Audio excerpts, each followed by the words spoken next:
At 2:11 a.m., Adrian Romano's phone screamed to life with the one voice he never expected to hear again. His ex-wife, 8 months pregnant and alone. "Someone's at my door," Claire whispered, her terror slicing through 8 months of silence. The divorce was supposed to protect her. The distance was supposed to keep her safe. Instead, the war found her anyway. And now she was in labor with nowhere to run. Adrian had walked away from everything to save her life. Tonight, he'd discover that leaving her was the one mistake that put her in the crosshairs. If you're hooked, stay until the end to see how this story unfolds. Hit that like button and drop a comment with your city so I can see how far this tale travels across the world. The phone rang at exactly 2:11 a.m., slicing through the silence of Adrian Romano's penthouse like a blade through silk. He didn't recognize the number. Hadn't in months. Every contact tied to his old life had been systematically deleted, burned away like dead wood from a diseased tree. The legitimate businesses he'd kept, real estate holdings, investment portfolios, technology ventures, those ran through corporate lines and business managers. Personal calls didn't exist anymore. Personal connections were liabilities he couldn't afford. But something about the way the phone vibrated against the nightstand made his hand move before his brain could stop it. Some primal instinct that lived deeper than logic, older than strategy. He answered without speaking. "Adrian?" The voice was barely a whisper, but he would have known it in a crowded stadium, in the middle of a war zone, in the last seconds before death. "Clara." "I'm sorry, I didn't know who else to call." His entire body went rigid. 8 months. 8 months since he'd signed the divorce papers with hands that felt like they belonged to someone else. 8 months since he'd walked out of the courthouse and directly into a meeting with the 5 families to negotiate the terms of his withdrawal from operational control. 8 months of telling himself it was the right choice, the only choice, the choice that would keep her breathing. "What's wrong?" Not a question, a demand. "I'm in labor." Her breath hitched, pain threading through the words. "It's early, 5 weeks early, and Adrian," her voice dropped even lower. "Someone's outside my door." The world telescoped down to a single point of absolute clarity. "Don't open it." He was already moving, pulling on pants with one hand while keeping the phone pressed to his ear. "Where are you exactly?" "My apartment, the one on Riverside. The one I didn't move after. I couldn't afford to." Fury detonated in his chest, white-hot and immediate. The apartment they'd shared. The location he'd personally ensured was buried under 6 layers of shell companies and false names. The address that exactly 3 people in the entire world were supposed to know. Someone had talked. "Bathroom, now. Lock the door. Turn off the lights."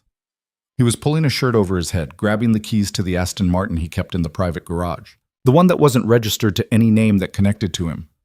"Stay on the line with me." Another contraction. She gasped, and the sound sent ice water through his veins. "Breathe through it. Count to 10. I'm 7 minutes away." "They're knocking." Adrian's hand froze on the doorknob of his own apartment. "What are they saying?" "Nothing. Just knocking. Steady. Like they know I'm here. Like they're waiting for me to answer." Professional. Which meant this wasn't some random break-in, wasn't some coincidence. This was targeted, deliberate. And the only reason someone would target Clara Bennett, divorced, untraceable, supposedly disappeared into civilian obscurity, was if someone had connected her to him, or if someone knew about the baby. "I'm in the car. 6 minutes." He peeled out of the garage, the engine's roar swallowed by the empty pre-dawn streets. "Clara, I need you to listen very carefully. Is the fire escape window still broken?" "You mean the one that never latched right?" "Yes." "Good. When I tell you, you're going to climb out onto the fire escape. Can you do that?" "Adrian, I'm in active labor. Can you do it?" A pause. Then, with the steel he'd always loved in her, "Yes. That's my girl." The words slipped out before he could stop them, old endearments that had no place in the gulf of 8 months and a legal dissolution. 4 minutes. "They still knocking?" "No." Fear crystallized in her voice. "It stopped." Worse. That was worse. Knocking meant they were testing. Silence meant they were preparing. Adrian's foot pressed the accelerator to the floor. The city blurred past in streaks of amber streetlights and dark windows. At this hour, Riverside was 15 minutes away through normal traffic patterns. He'd make it in 4. Talk to me about the contractions. How far apart? Maybe 6 minutes? 7? I wasn't timing them. I thought it was false labor until my water broke, and then I was calling the doctor, and then I heard the footsteps in the hallway. Her voice cracked. I shouldn't have called you. This was selfish. You have your life, I have mine. That was the whole point. Clara. He cut through her spiral with absolute authority. You did exactly right. The only thing that matters right now is getting you somewhere safe. Everything else is noise. Understood? Understood. A shaky exhale. God, this hurts. I know. You're strong enough. 3 minutes. He ran a red light, then another, the empty streets giving him clear passage. The divorce was to protect you from this exact scenario. Someone found out anyway, which means I have a leak to plug. But first I get you out. Adrian, what if they're not here for you? What if this is random? It's not. He took a corner at 60, tires screaming. How many people knew you were pregnant? My doctor, my sister. The landlord saw me last week. How many people knew the baby was mine? Silence. Clara, just my sister. I didn't tell anyone else. Everyone thinks you and I haven't spoken since the divorce. I've been using my maiden name at all the appointments, paying cash. 2 minutes. Then someone's been watching you. Someone patient enough to wait until you were vulnerable. His mind raced through the possibilities, shuffling through names and faces and grudges that should have died when he'd stepped back from operations. We'll figure out who after you're safe. Right now, I'm 1 minute out. Get to that bathroom window. He heard movement, her breathing harsh and labored, the creak of a door, the scrape of a window frame. It's a long drop, she said, and he could hear the fear. Fire escape is 2 feet down. You've done it before. I wasn't 9 months pregnant before. Fair point.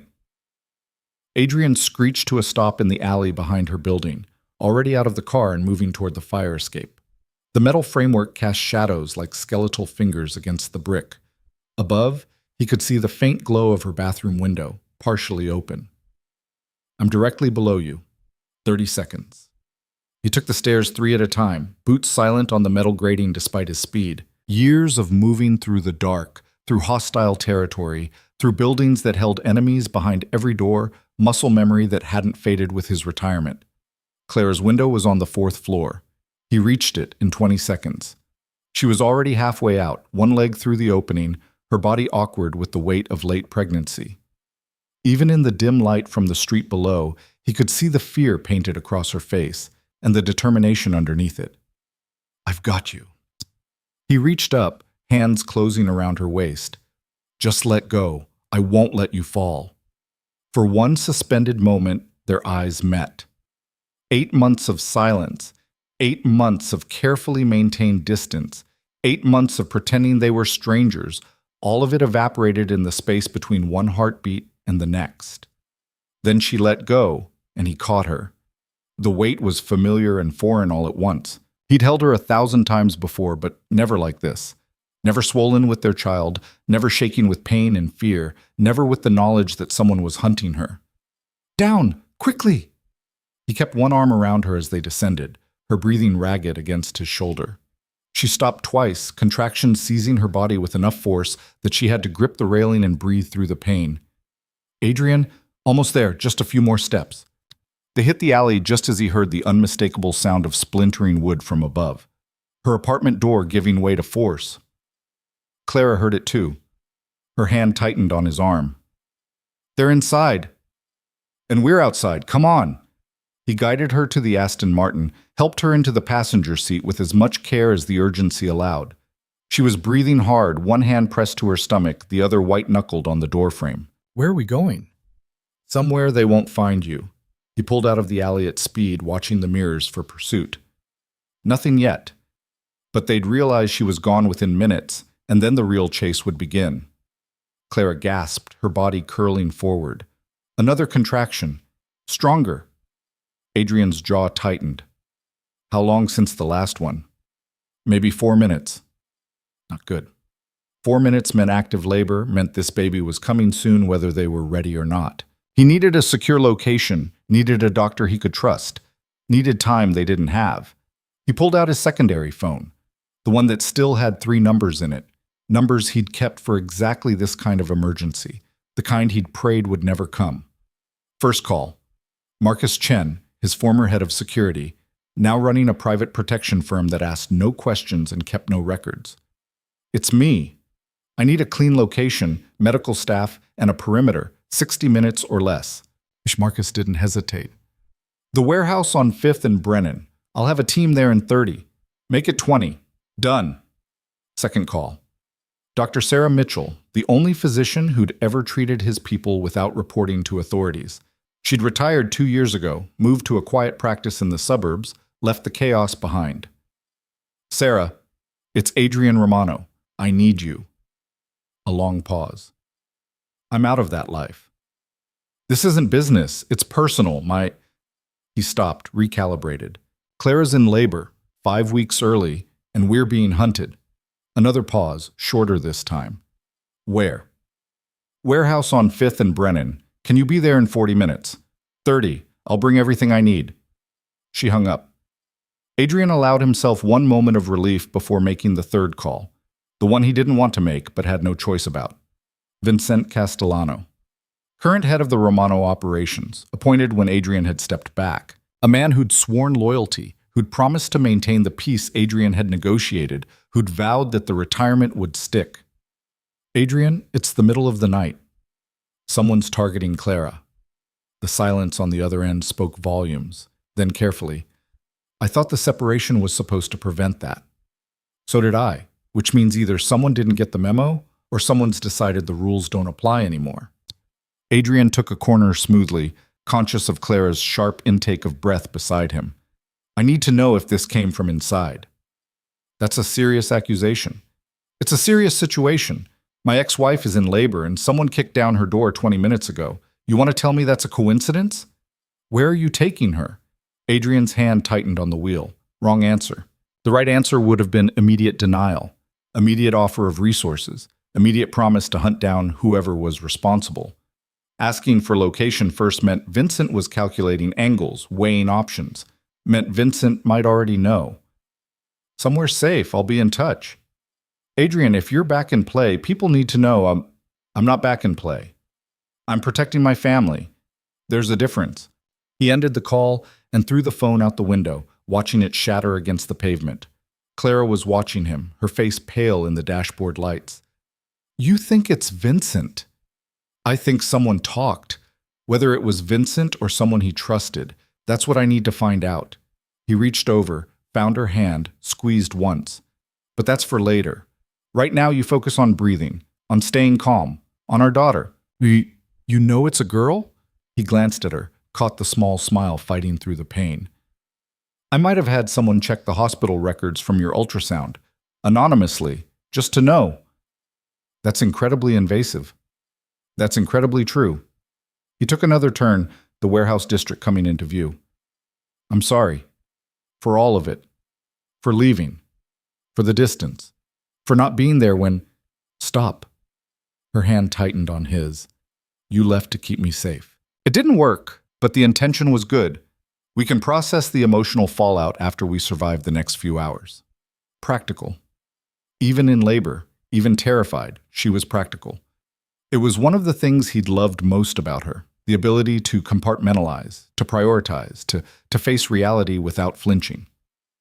The warehouse loomed ahead, a massive structure of corrugated metal and reinforced concrete. Marcus's black SUV was already there, along with 2 others. Men in tactical gear were establishing a perimeter, checking sight lines, setting up portable lights. Adrian pulled into the loading bay, killed the engine. Can you walk? Can I? Clara laughed, a slightly hysterical sound.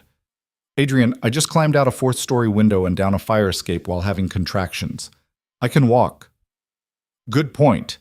Marcus appeared at the car door before Adrian could open it, his face professionally neutral. Sir, ma'am, we've got the 2nd floor set up. Doctors en route, ETA 10 minutes. Threats? Adrian helped Claire out of the car, supporting her weight as another contraction hit. Nothing immediate, but I've got movement on the street cameras near her apartment. 3 vehicles, coordinated arrival pattern. They're searching the building now. How long before they expand the search radius? If they're smart, 20 minutes. If they're thorough, 40. Adrian nodded, guiding Clara toward the interior stairs. The warehouse had been one of his legitimate holdings, a distribution center for imported electronics. Now it was empty, echoing, the perfect place to disappear for a few hours. The second floor had been converted into a makeshift medical suite, clean sheets on a reinforced table, portable monitors, medical supplies arranged with military precision. Marcus's team didn't do anything halfway. This is insane, Clara breathed, looking around. This is completely insane. This is Tuesday. Adrian helped her onto the table, arranged pillows behind her back. How are the contractions? 3 minutes apart, getting stronger. She gripped his hand hard enough to hurt. Adrian, I'm scared. He'd faced down armed rivals, survived 3 assassination attempts, negotiated treaties with people who wanted him dead. But seeing fear in Clara's eyes undid him faster than any weapon. I know, but you're not alone. I'm here. I'm not leaving. He brushed hair back from her forehead, the gesture automatic and tender. That's a promise.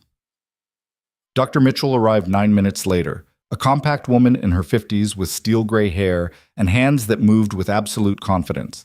She took one look at the setup, nodded approval at Marcus, and turned to Clara with a professional smile. Let's see how we're doing.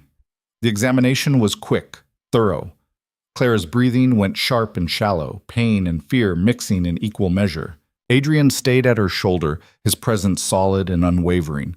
Dr. Mitchell looked up, her expression serious. You're at 7 centimeters. This baby's coming soon, whether we're ready or not. How soon? Adrian asked. 2 hours, maybe 3 if we're lucky. And if there are complications? Then we deal with them. But Clara's young, healthy, and strong. The baby's heartbeat is good. We'll manage. She started prepping equipment, her movements economical. The bigger question is whether this location is secure enough. As if on cue, Marcus's voice came through the radio on Adrian's belt. Boss, we've got a problem.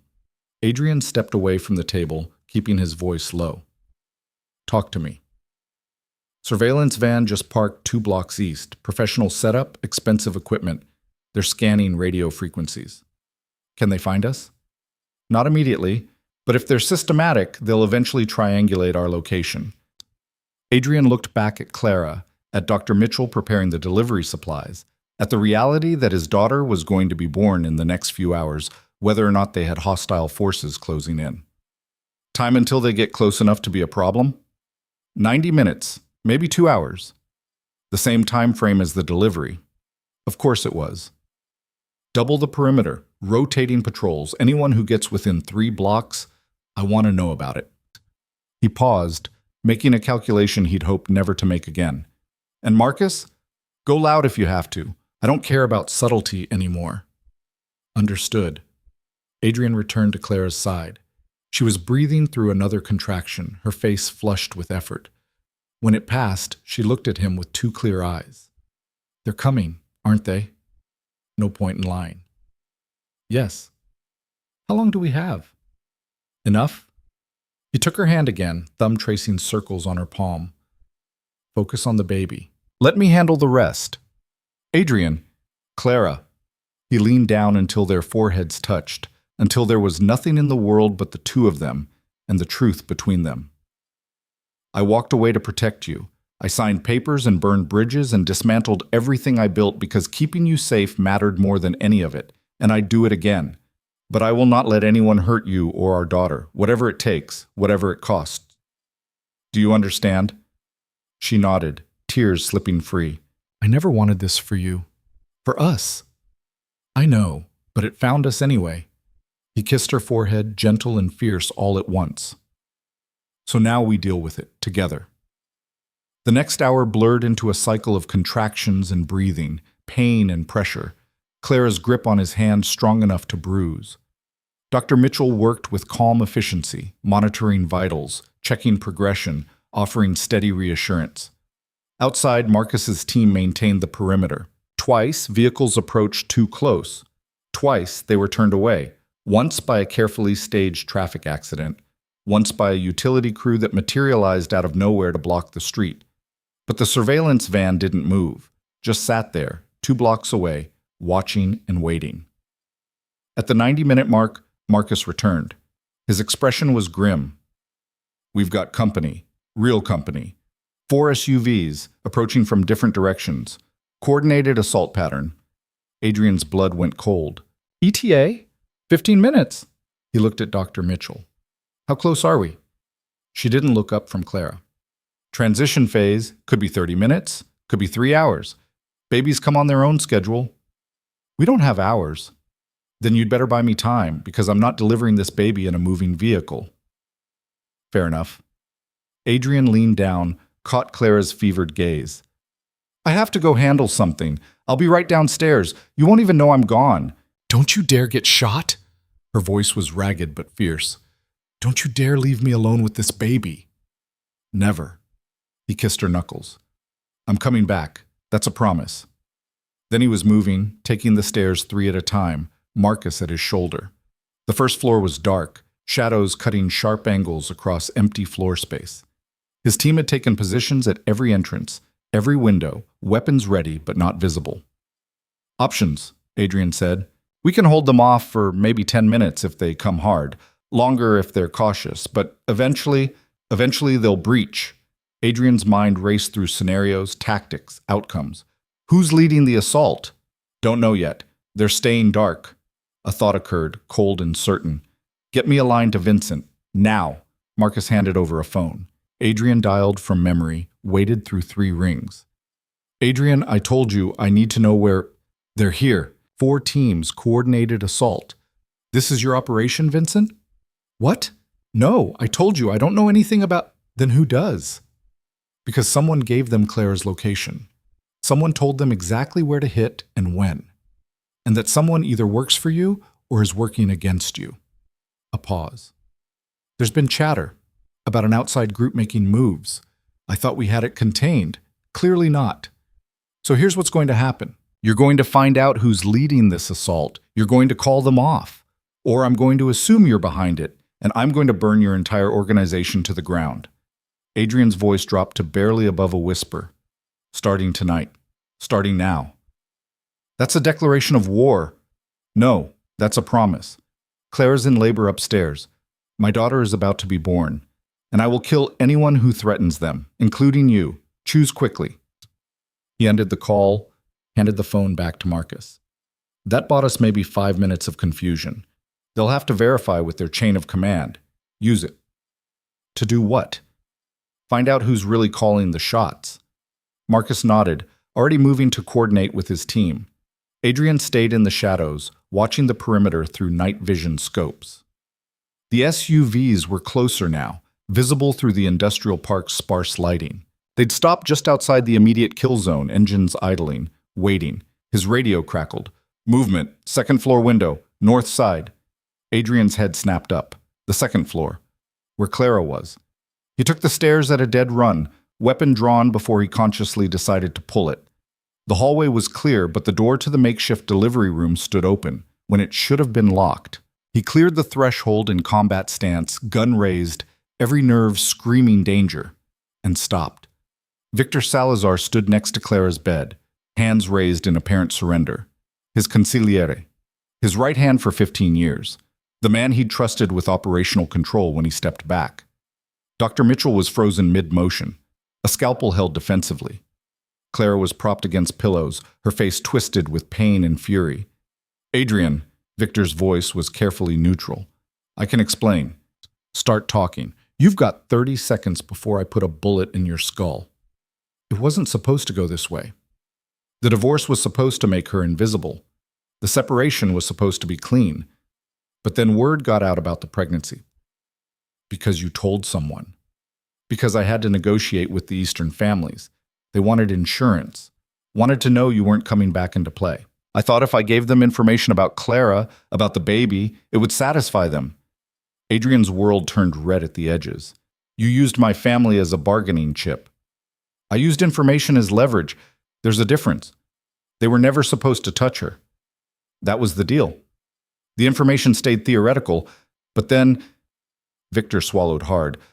Then someone else found out, someone outside the agreement, and they decided Clara was the perfect pressure point to bring you back into the fold. Who? The Volkov Syndicate. They've been pushing into territory trying to fill the vacuum you left. They think if they can force you to choose between Clara and peace, you'll come back swinging, create chaos, let them exploit the power shift. Adrian's finger tightened on the trigger. Every instinct screamed to pull it, to end the threat, to eliminate the man who'd betrayed everything. But Clara's voice cut through the rage. Don't! He looked at her. She was breathing hard, sweat beading on her forehead, but her eyes were clear. Don't kill him. Not here. Not in front of our daughter. Clara, I mean it. Another contraction seized her, and she gritted her teeth against the pain. You want to deal with him? Fine, but not like this. Not while I'm watching. Dr. Mitchell moved then, positioning herself between Victor and the table. Everyone who's not essential to this delivery needs to leave. Now. Adrian looked at Victor, at the man who'd sold them out, at the traitor who'd thought information was just another currency to trade. You're going to fix this. You're going to call the Volkov Syndicate and tell them to stand down, and then you're going to disappear, because if I see your face again, understood. Victor backed toward the door, hands still raised. For what it's worth, I never meant, I don't care what you meant. I care what you did. Get out. Victor left. Adrian locked the door behind him, then turned back to Clara. She was crying now, silent tears streaming down her face as another contraction hit. That's it, Dr. Mitchell said, checking monitors. We're at full dilation. Time to push. Everything else fell away. The threats outside. The betrayal. The war brewing in the shadows. None of it mattered more than the woman on the table and the life about to enter the world. Adrian moved to Clara's side, took her hand. I'm here, right here. Don't let go. Never. The next 20 minutes were an eternity compressed into heartbeats. Clara pushed with everything she had, her screams echoing off warehouse walls. Dr. Mitchell called instructions, calm and focused. Adrian stayed locked in place, his hand going numb from Clara's grip, his entire world reduced to helping her breathe, helping her focus, helping her bring their daughter into the light. Then, one more push, one more, and we're there. Clara bore down with a sound that was half agony, half triumph. And suddenly, there was movement, there was life, there was silence. Terrible, deafening silence. Dr. Mitchell moved quickly, clearing airways, checking vitals. Adrian's heart stopped in his chest, the world tilting sideways. No, not after everything, not now. A small, furious cry split the air, the most beautiful sound he'd ever heard. She's perfect, Dr. Mitchell said, smiling for the first time all night. Absolutely perfect. She placed the baby on Clara's chest, a tiny red-faced creature with a shock of dark hair and lungs that clearly worked just fine. Clara was sobbing, laughing, her hands cradling their daughter with infinite gentleness. Adrian couldn't breathe, couldn't move, could only stare at the miracle in front of him, at the life they'd created, at the future that suddenly existed in sharp, brilliant focus. Say hello to your daughter, Clara whispered. He reached out with one shaking hand, touched the baby's impossibly small fingers. She gripped his thumb with surprising strength, her eyes squeezed shut, her mouth working soundlessly. Hello, Elena, he said, his voice breaking on the name. I'm your father, and I promise you. He looked at Clara, at the woman he'd never stopped loving, at the family he'd tried to protect by leaving. I promise both of you. This ends tonight. Clara met his eyes, understanding passing between them without words. How? By making them more afraid of what I'll do if they don't back down than what I might do if they push forward. He kissed Elena's forehead, then Clara's. Stay here. Stay safe. I'll be back before you know I'm gone. Adrian! But he was already moving, already shifting into the cold, calculated mindset that had kept him alive through 100 conflicts. He found Marcus at the perimeter, watching the SUVs that still hadn't moved. They're waiting for orders, Marcus said. Victor came out 10 minutes ago, made some calls. Now nothing. Good. Get me aligned to the Volkov leadership, whoever's running this operation. Boss, if you negotiate, I'm not negotiating. Adrian's voice was ice and iron. I'm dictating terms. The call connected after 3 rings. A voice Adrian didn't recognize. Heavy accent, amused tone. Mr. Romano, we were wondering when you'd reach out. You have 30 seconds to pull your teams back and leave the city. After that, I start making examples. Laughter. You retired. You walked away. You don't have the organization to make threats anymore. I don't need an organization. I need 3 phone calls. Adrian pulled out his personal phone, the one with the numbers he'd never deleted. First call goes to the FBI field office. I give them everything I know about your operations, every shipping route, every corrupt official, every piece of evidence I collected over 15 years. Your entire infrastructure gets burned to the ground. Silence on the other end. Second call goes to the Castellano family. I tell them you've been using information from Victor to make plays against their interests. You get a war you can't win. And the third call? The voice was tighter now, less amused. The third call goes to every asset I still have buried in your organization. Sleeper agents you don't know about. People I placed years ago for exactly this kind of situation. And I activate all of them at once. A long pause. You're bluffing. Am I? Adrian smiled without humor. You came after my family, my ex-wife, my newborn daughter. You think I won't burn the entire world down to protect them? Another pause, longer this time. The sound of muffled conversation in the background. Then, what do you want? You leave, tonight. You don't come back. You spread the word that Clara Bennett and Elena Romano are untouchable. Anyone who violates that gets the full weight of everything I built dropped on their head. And in exchange? In exchange, I stay retired. I don't come back into play. I don't rebuild my empire. I let the existing power structure stand. Adrian watched the SUVs through the scope, counting men, calculating odds. But if anyone, and I mean anyone, threatens my family again, all bets are off. And I promise you the chaos I'll create will make the last 20 years look like a practice run. The longest pause yet. Then finally, agreed. But Romano, this is the last pass you get. Next time someone comes for your people, you're on your own. There won't be a next time. Adrian ended the call, watched through the scope as the SUVs started their engines. One by one, they pulled away, disappearing into the pre-dawn darkness. Marcus appeared at his shoulder. They're really leaving. They're really leaving. Adrian lowered the scope, suddenly exhausted. Get me back upstairs. Clara was sitting up when he returned, Elena cradled against her chest, both of them clean and peaceful. Doctor. Mitchell was packing up equipment, satisfied smile on her face. All clear? Clara asked. All clear. Adrian sank into the chair beside the bed, every muscle in his body suddenly remembering how to feel tired. They're gone. They won't be back. And Victor? Gone too. I'll deal with him later. Right now. He looked at Elena, at the tiny miracle sleeping peacefully against her mother's heartbeat. Right now, this is all that matters. Clara shifted, making room on the narrow bed. Come here. He stretched out beside her, careful not to jostle them. Clara leaned against his shoulder, Elena between them, and for the first time in 8 months, Adrian felt something like peace settle over him. We can't go back to the way things were, Clara said quietly. I know. And we can't pretend the danger doesn't exist. I know that too. So what do we do? Adrian looked down at his daughter, at her perfect small face, at the future sleeping in his arms. We build something different, something that doesn't require me to choose between family and safety, something that protects all of us. How? I don't know yet, but I'll figure it out. He kissed Clara's temple, then Elena's head. We'll figure it out together. Outside, dawn was breaking over the warehouse district, painting the sky in shades of gold and pink. Inside, a family existed that hadn't been there yesterday, fragile and fierce and fighting for survival. Adrian Romano had walked away from power once to protect the woman he loved.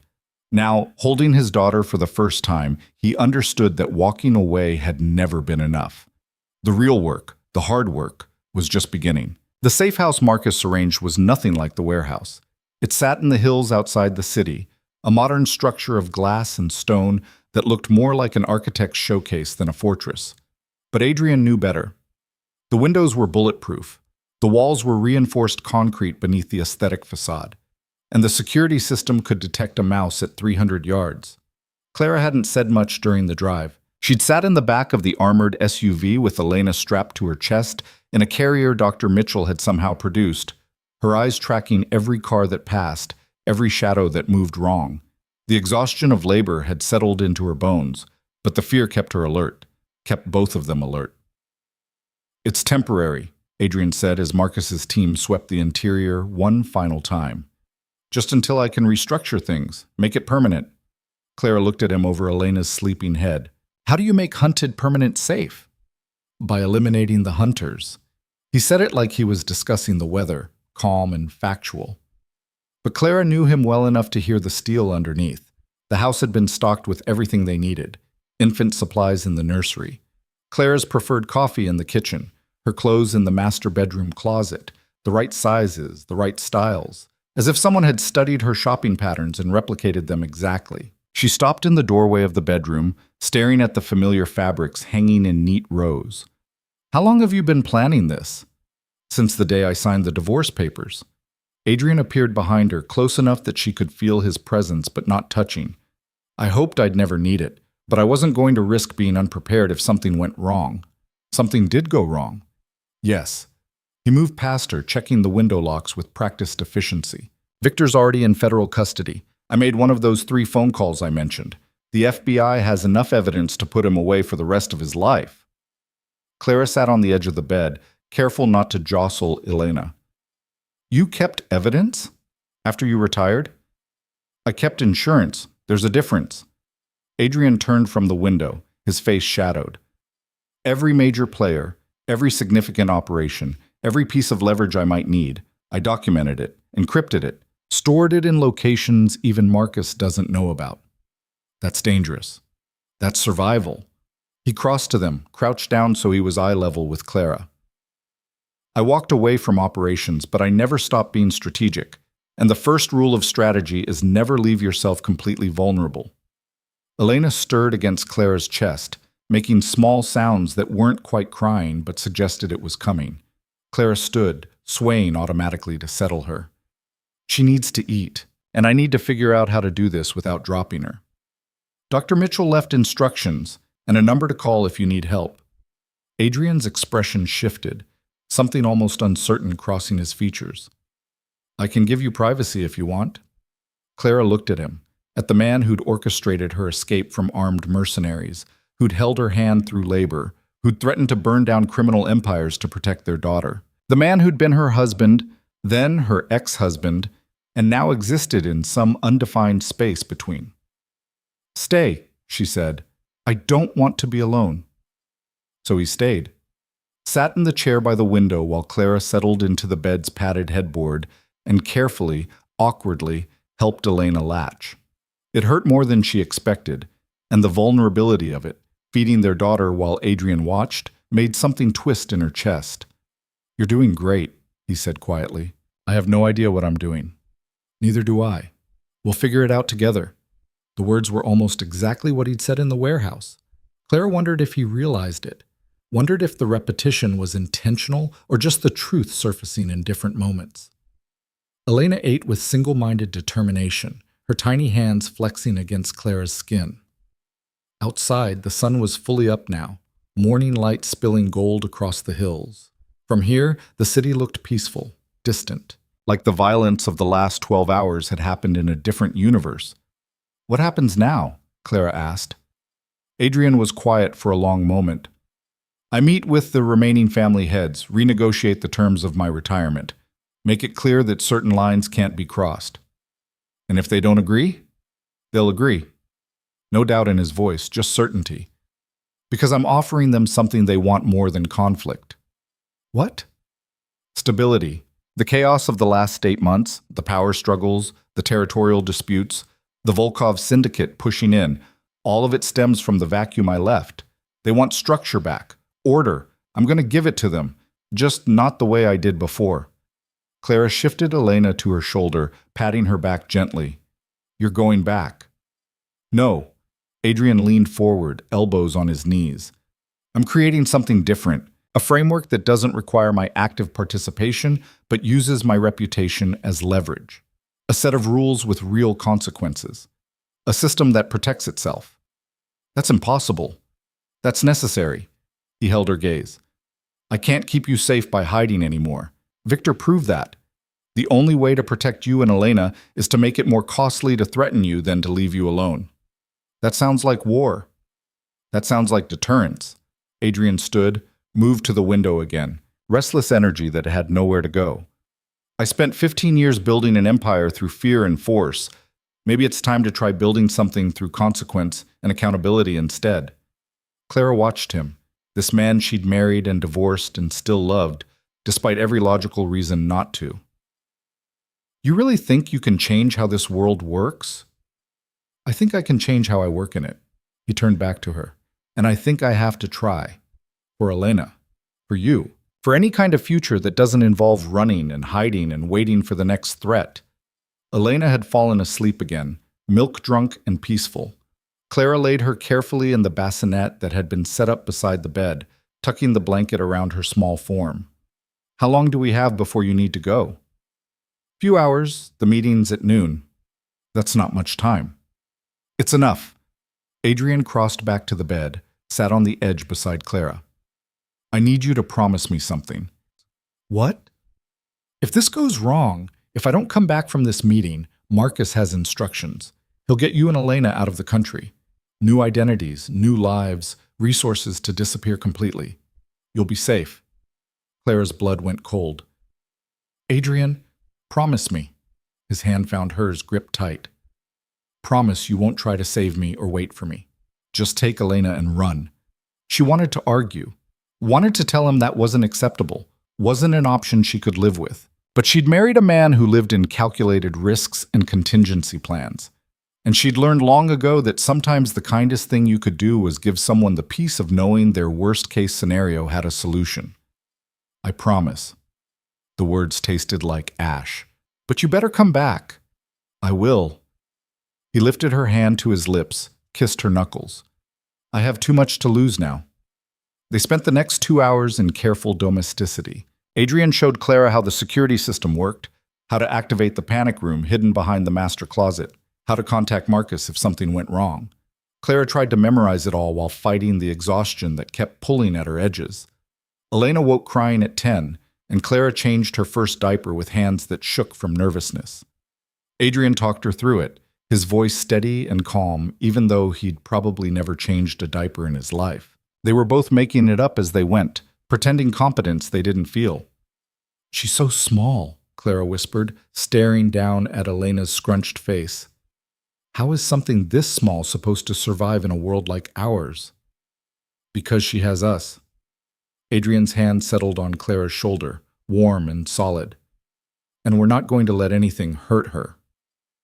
At 11:30, Adrian changed into a different kind of armor. Tailored suit, dark and expensive. The kind of clothing that announced power without saying a word.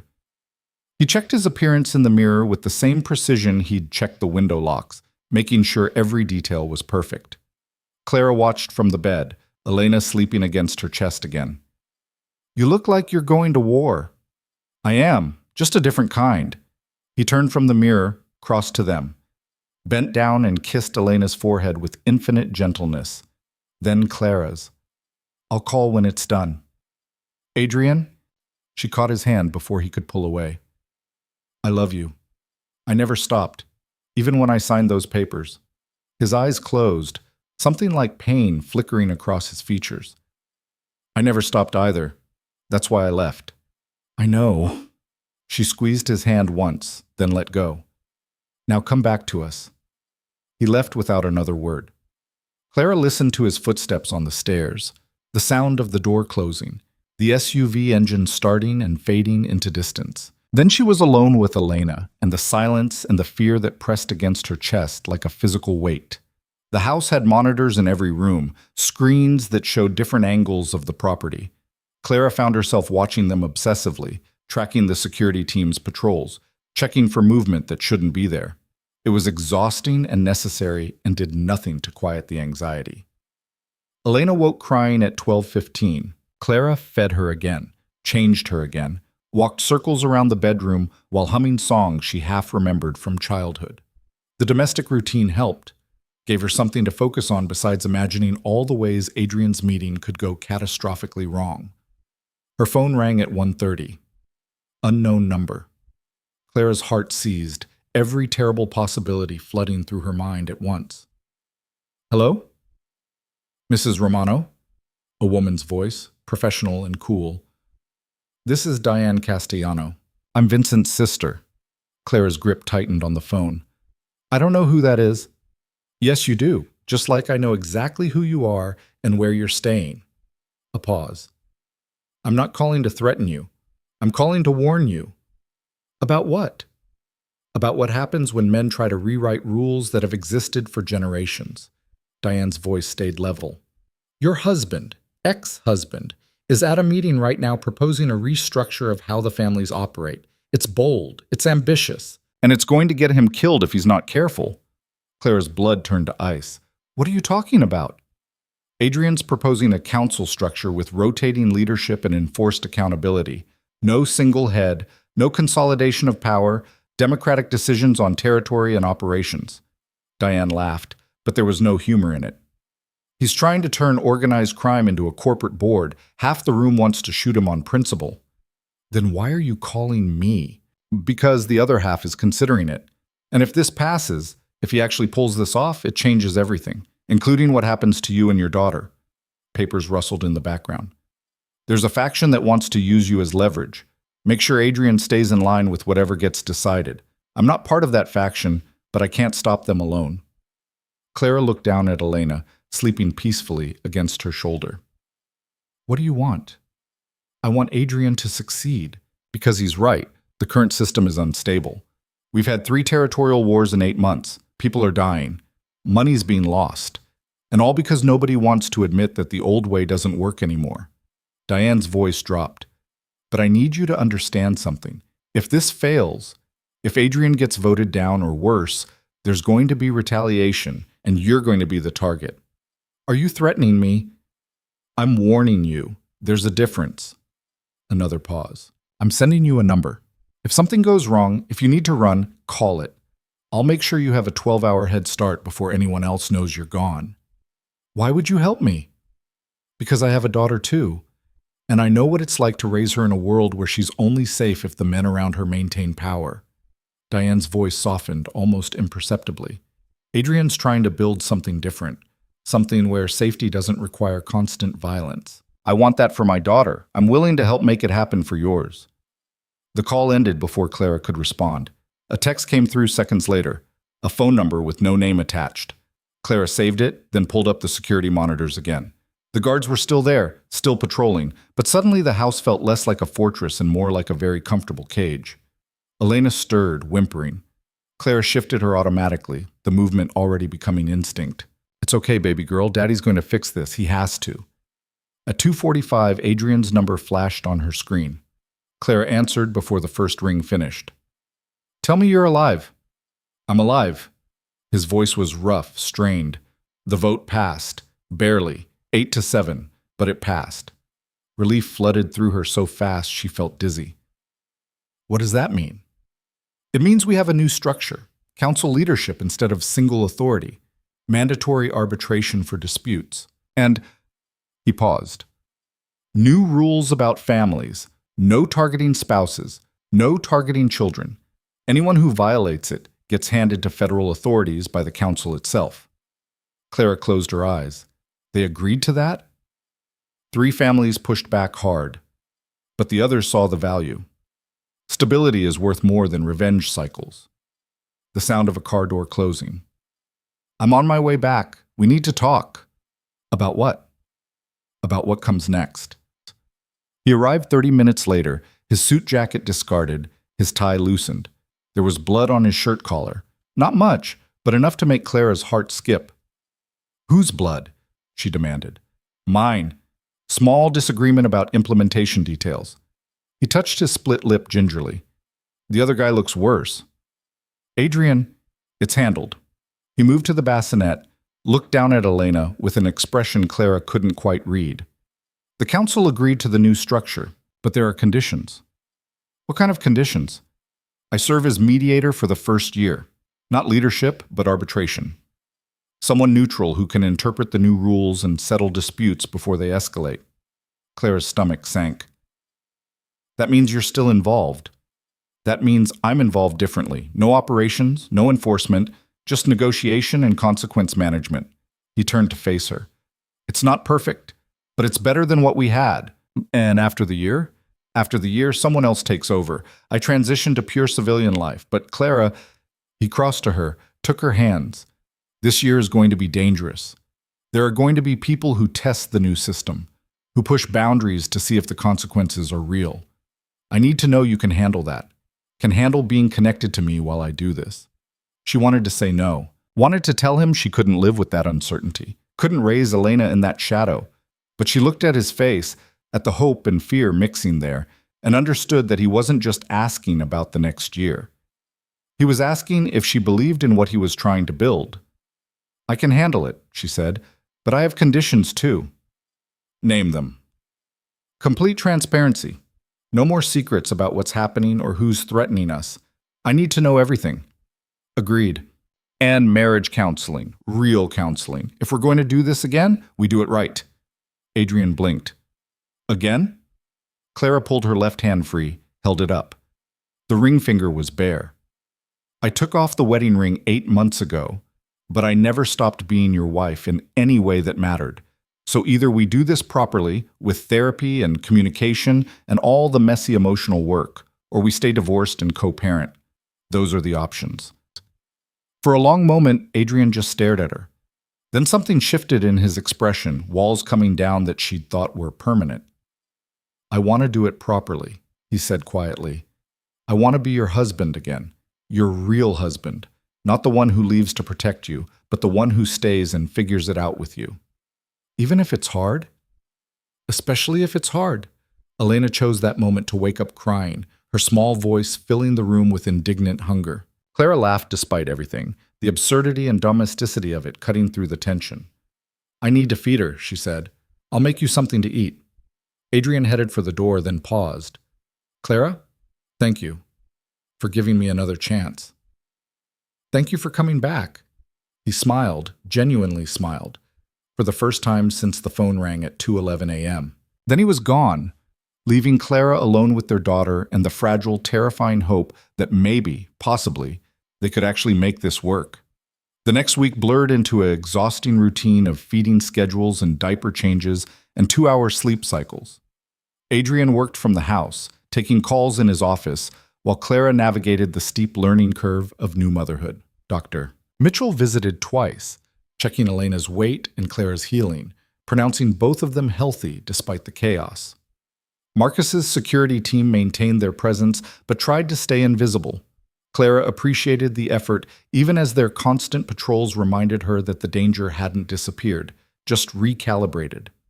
On the 8th day, Adrian came into the nursery where Clara was changing Elena. We need to make it official, he said without preamble. Make what official? Elena's birth certificate, her legal status, all of it. He leaned against the doorframe. I've been avoiding it because filing paperwork creates a record, but we can't keep her in limbo. Clara fastened the new diaper, picked Elena up. What are you proposing? We file everything properly. Birth certificate with both our names. My name on all the legal documents. He met her eyes. And we get married again before we do it. Clara's heart stuttered. Adrian, I'm not asking you to decide right now, but think about it. If we're going to build this new life, let's build it on solid ground. Legal protections, clear documentation. No ambiguity about who Elena belongs to or who has rights to make decisions. That's very practical. That's very strategic. He smiled slightly. But it's also what I want. I want to be your husband again, Clara, legally and actually. I want Elena to grow up knowing her parents are together. And I want to stop pretending that signing divorce papers changed how I feel about you. Elena grabbed Clara's finger, holding tight. Clara looked down at their daughter, then back at Adrian. You're serious about the counseling? I already found someone. Dr. Patricia Harris specializes in high-stress relationships and family dynamics. Marcus vetted her. She's discreet and she's good. You've been planning this. I've been hoping for it. He pushed off the doorframe, crossed to them. I love you. I never stopped. And I'm tired of acting like that's not the most important truth in my life. Clara felt tears building, hot and sudden. I love you too. Even when I hated you for leaving, even when I was so angry I couldn't see straight. So marry me again. He cupped her face with one hand, gentle and certain. Let me do this right. Okay. The word came out barely above a whisper. Okay. Yes. He kissed her then, careful and deep, one hand still cradling her face while the other settled at the small of her back. Elena made a small sound between them, not quite protest, but close enough that they broke apart laughing. 3 days, Adrian said. I'll arrange everything, just you, me, Elena, and whoever legally needs to be present. No big ceremony? No big anything. Just the commitment and the truth. He kissed her forehead. The rest we'll figure out as we go. 3 days later, Clara stood in a judge's chambers wearing a simple dress that Marcus's assistant had somehow procured in her exact size. Adrian wore another of his perfect suits, though this one was gray instead of black. Elena slept in a carrier against Clara's chest, blissfully unaware that her parents were legally binding their lives back together. The ceremony took 7 minutes. Judge Maria Santos read the standard vows, ask the required questions, pronounce them married with efficient warmth. Marcus and Dr. Mitchell signed as witnesses. And just like that, Clara Bennett became Clara Romano again. That was fast, she said as they walked out into afternoon sunlight. That was perfect. Adrian caught her hand, laced their fingers together. Everything else can take as long as it needs. The first counseling session happened 2 days later. Dr. Harris was a woman in her 60s with sharp eyes and a no-nonsense demeanor. She listened to their abbreviated history, married, divorced, reunited under threat, without visible reaction. So you're rebuilding a relationship while managing ongoing external danger and caring for a newborn, she said. That's 3 major stressors simultaneously.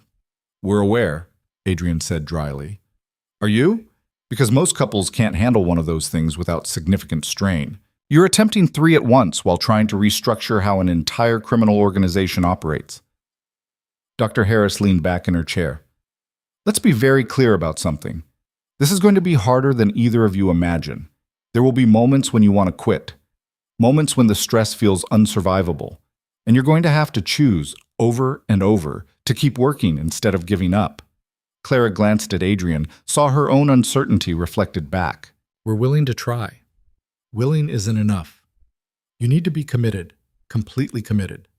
Dr. Harris pulled out a notepad. So here's my first question. Why are you really doing this? Not the surface answer, the truth. Adrian spoke first. Because I can't imagine a life where Clara and Elena aren't part of it. I tried. For 8 months, I tried. And every day felt like walking around with a piece of myself missing.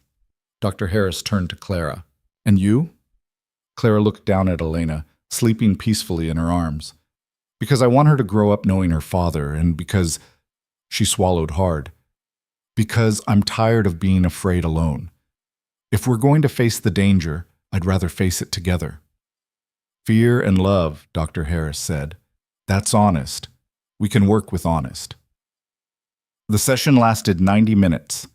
They covered communication patterns, conflict resolution, trust rebuilding. Dr. Harris assigned homework, daily check-ins, active listening exercises, individual reflection time.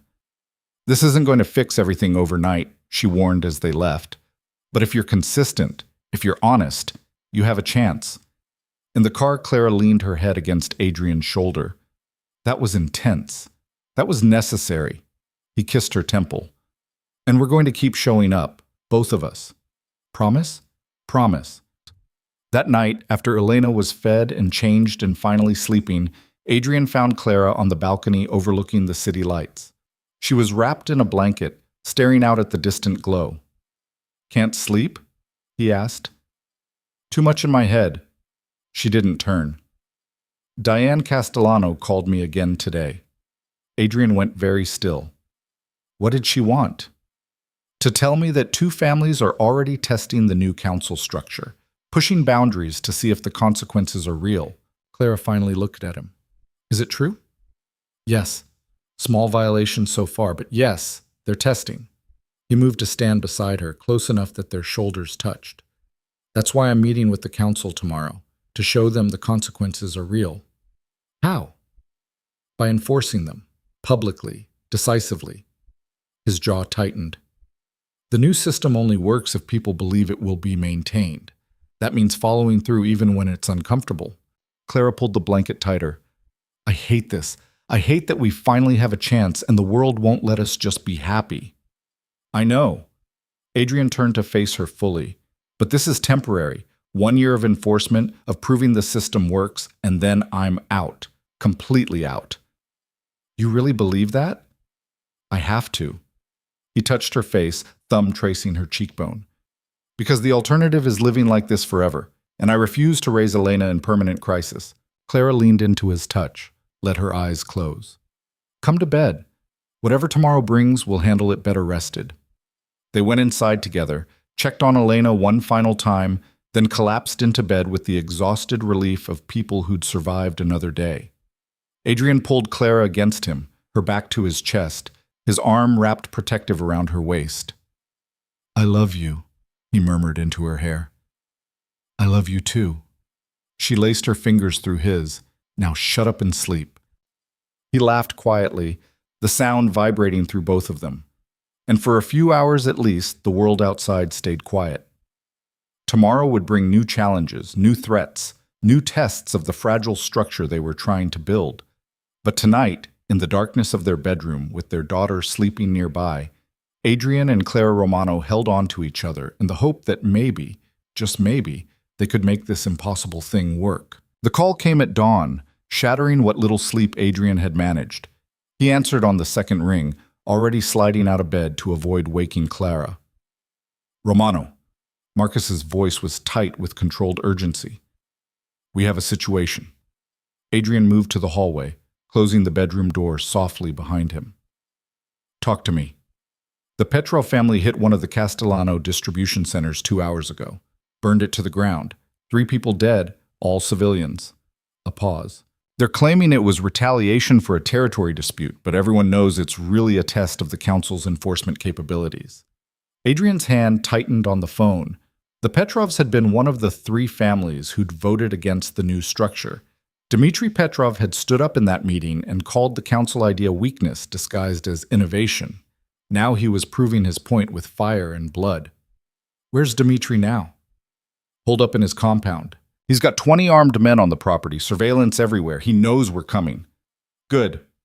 Adrian was already moving toward his office, his mind shifting into the cold calculation that had kept him alive through 15 years of conflicts.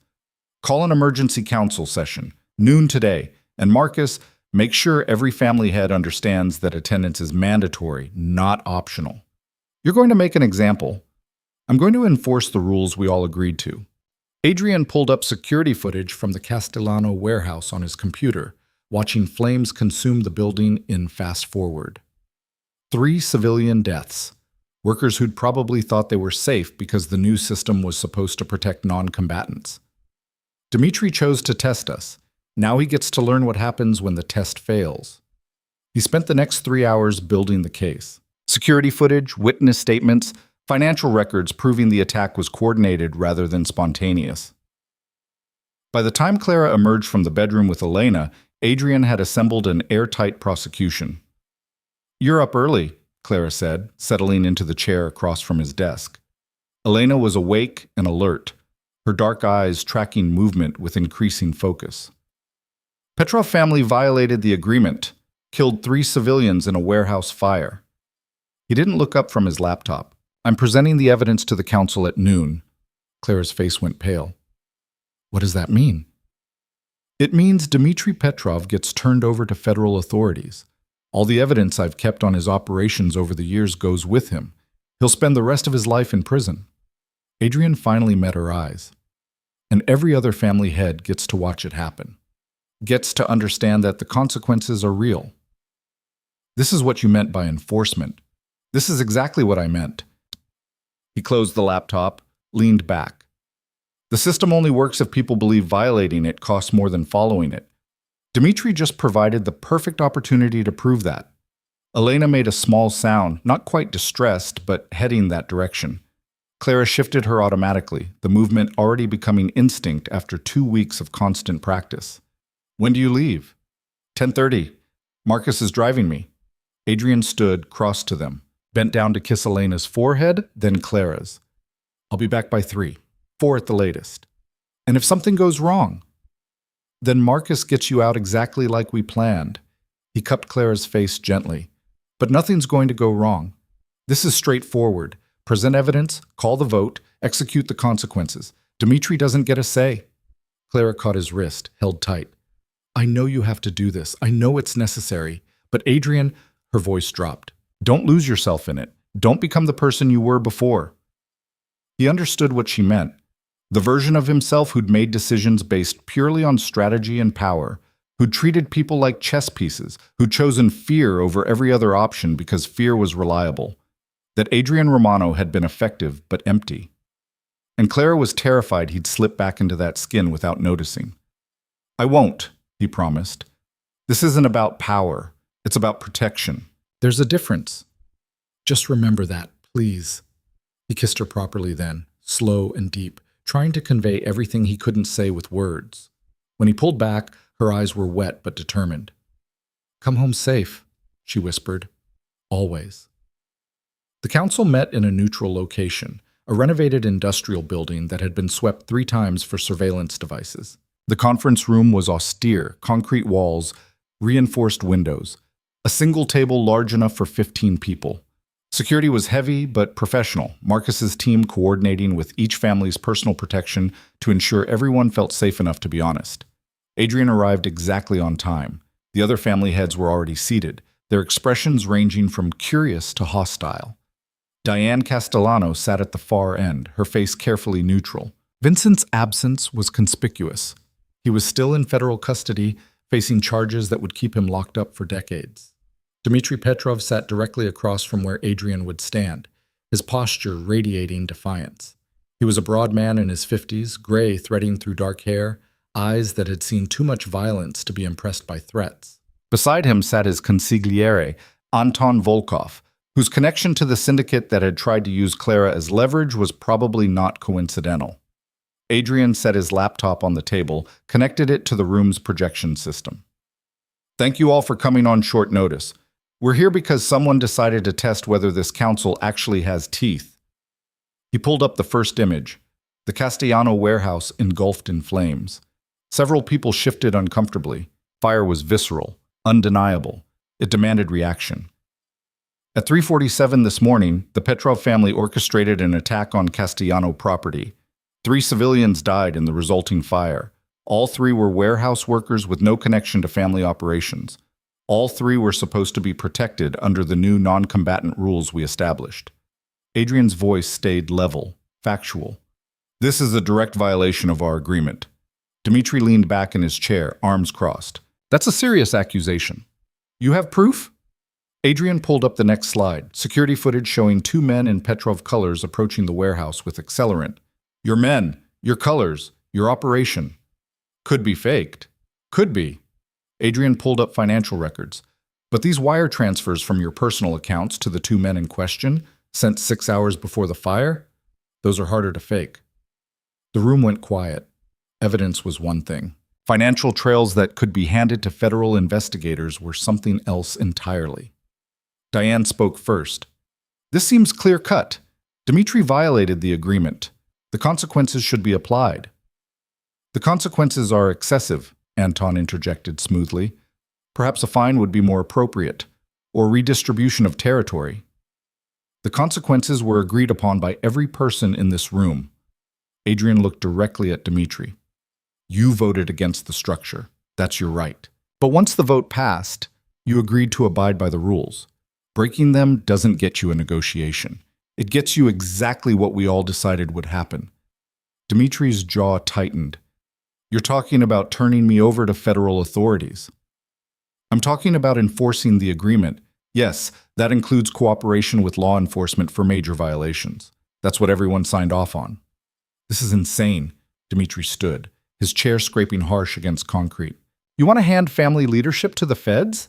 Set that precedent? I want to prove that rules mean something. Adrian didn't move, didn't raise his voice. You killed 3 innocent people to make a point about power. Now the council makes a point about consequences. That's how the system works. The system is a fantasy. Dmitri's voice rose. You think you can change centuries of how we operate with some corporate board structure? I think you're scared. Adrian cut through the bluster with cold precision. You're scared because the old way gave you absolute authority and the new way requires consensus. You're scared because burning warehouses and killing civilians used to be acceptable tactics and now they're liability. You're scared because power doesn't protect you anymore when you violate the rules everyone agreed to follow. The silence that followed was absolute. Dmitri's face had gone red with fury, but he said nothing. Couldn't say anything without confirming exactly what Adrian had accused. Adrian turned to the rest of the council. Vote. Dmitry Petrov violated the non-combatant clause through deliberate action that resulted in 3 civilian deaths. Does the council enforce consequences as outlined in our agreement? Diane raised her hand immediately. Yes. One by one, the others followed. Some hesitated. Some looked uncomfortable. But in the end, the vote was 11-3. Only Dmitri's closest allies voted no. The council has spoken. Adrian pulled out his phone, dialed a number everyone in the room recognized. This is Adrian Romano. I'm ready to provide evidence and testimony regarding the activities of Dmitry Petrov. Dmitry lunged across the table, but Marcus was faster. He had Dmitri's arm twisted behind his back before the older man could get within 3 feet of Adrian, forcing him down to his knees with professional efficiency. You're finished, Dmitri snarled. You think this makes you strong? This makes you weak. You just proved you'll betray family to save your precious system. I proved I'll enforce consequences to protect innocent people. Adrian crouched down, met Dmitri's furious gaze at eye level. And you're not family. You're a liability. There's a difference. Federal agents arrived within 20 minutes. They'd been waiting 3 blocks away, ready to move on Adrian's signal. Dmitri was led out in handcuffs, still cursing, still threatening. Anton Volkov wisely kept his mouth shut, but his expression promised future problems. When the room cleared, Diane approached Adrian. That was risky. That was necessary. Same thing in our world. She glanced at the door where Dmitri had been taken. You've made enemies today. I made a point today. The enemies were already there. Adrian started packing up his laptop. How's your family handling the transition? Better than expected. The warehouse loss hurt, but the council's response helps. Shows the system can protect us when we're targeted. She hesitated. Clara called me last week. Asked about security protocols for children. Adrian's hands stilled. What did you tell her? The truth. That keeping kids safe in this world requires constant vigilance and good intelligence networks. That sometimes the best protection is making sure nobody wants to target them in the first place. Diane's expression softened slightly. She's smart, and she's tougher than you probably give her credit for. I know exactly how tough she is. That's not the issue. Then what is? Adrian looked at Diane, this woman who'd helped protect Clara when she didn't have to, who'd voted for a system that reduced her own family's power because it was the right thing to do. The issue is that I'm trying to build something different while still operating in the old world, and I don't know if that's possible or just naive. Probably both. Diane smiled slightly. But naive people don't usually survive in this business long enough to try changing it, so maybe you've got a chance. The drive back to the safe house took 40 minutes through mid-afternoon traffic. Adrian spent most of it on the phone, coordinating the handover of Dmitri's territories to neutral management, ensuring the transition wouldn't create new power vacuums. By the time Marcus pulled through the security gates, Adrian's head was pounding with exhaustion. Clara met him at the door, Elena asleep in her arms. She took one look at his face and stepped aside. It's done? It's done. Dmitri's in federal custody. His operations are being dissolved. The council voted to enforce consequences. Adrian dropped his keys on the entry table, scrubbed a hand over his face. And I need a drink. Shower first. You smell like warehouse concrete and tension. Clara shifted Elena carefully. I'll pour you something after you're clean. The shower helped. Hot water and steam washing away the last 3 hours. The weight of the decision. The look on Dimitri's face when the handcuffs clicked shut. Adrian stood under the spray until his skin turned pink, until some of the knots in his shoulders loosened. When he emerged, Clara was in the bedroom with 2 glasses of whiskey. Elena was in her bassinet, still sleeping. The evening light slanted golden through the windows, peaceful and domestic. Dr. Harris called, Claire said, handing him a glass. Wants to schedule our next session for Thursday. That works? Adrian drank, let the burn ground him. How was Elena today? Fussy. I think she's starting to teeth early, which seems unfair for a 2-week-old. Clara settled onto the bed, tucking her legs under her. But she finally went down about an hour ago. We should have at least 90 minutes before she wakes up demanding food. 90 minutes of peace. Adrian sat beside her, close enough that their shoulders touched. Feels like a vacation. Clara laughed, the sound tired but genuine. Our lives are so weird now. 90 minutes without a crying baby counts as luxury. Our lives were weird before. Now they're just differently weird. He set down his glass, turned to face her properly. I turned a man over to federal authorities today. Sent him to prison for the rest of his life. And the whole drive home, all I could think about was getting back here. To you and Elena. To normal things like dirty diapers and 3 a.m. feedings. Clara's eyes were soft in the fading light. Is that a bad thing? It's a different thing. The old me would have been strategizing next moves, calculating power shifts, planning how to leverage Dimitri's removal. Adrian reached out, traced the line of her jaw with one finger. The new me just wants to be home. The new you is still strategizing. I can see your brain working even when you're trying to relax. She caught his hand, pressed a kiss to his palm. But you're right that it's different. You're choosing what matters. That's growth. Elena stirred in the bassinet, making small sounds that suggested waking. Clara sighed. So much for 90 minutes. I'll get her. Adrian stood, moved to the bassinet. Elena's eyes were open, unfocused but alert. He picked her up carefully, still slightly terrified of her fragility, of how much trust it took to hold something so small and vital. Hey, baby girl, you're okay. Daddy's got you. Clara watched them, her expression unreadable. You're good at that. At what? Being her father. You looked so uncertain at first, like you might break her if you held her wrong. Now you're confident, natural. I'm faking confidence really well. Adrian supported Elena's head, swayed slightly. Inside, I'm still terrified I'm going to mess this up. Welcome to parenthood. That feeling never goes away, according to Dr. Mitchell. Clara stood, crossed to them. But we're doing okay. She's healthy. We're functional. The house hasn't burned down. The bar for success has gotten pretty low. The bar for success has gotten realistic. Clara rested her head against his shoulder, both of them looking down at Elena. We survived the first 2 weeks. Everything after this is just repetition and minor variations. Adrian kissed the top of Clara's head, breathing in the familiar scent of her shampoo. I love you, both of you, more than I knew it was possible to love anything. I know. Clara's arm came around his waist, holding tight. I feel it too, this overwhelming, terrifying love that makes everything else seem insignificant. They stood like that for a long moment, the 3 of them forming a small circle of warmth and connection. Outside, the security team maintained their patrols. Somewhere in the city, the families were adjusting to new power structures. Federal agents were processing Dmitry Petrov's arrest. The world kept turning, kept generating threats and challenges and chaos. But inside this room, Adrian and Clara Romano held their daughter and each other, and for now, that was enough. Elena started crying in earnest, her face scrunching up with indignation. Clara laughed, taking her from Adrian's arms. Okay, I hear you. Food time. Adrian watched Clara settle into the nursing chair, watched Elena latch with determined efficiency. The domesticity of it still struck him as surreal. 2 weeks ago, he'd been a divorced man living alone, trying to convince himself that distance was the same as safety. Now he had a wife and a daughter and a future that looked nothing like what he'd planned. His phone buzzed. A text from Marcus. Volkov made contact, wants to negotiate terms for taking over Petrov operations. Adrian stared at the message, his jaw tightening.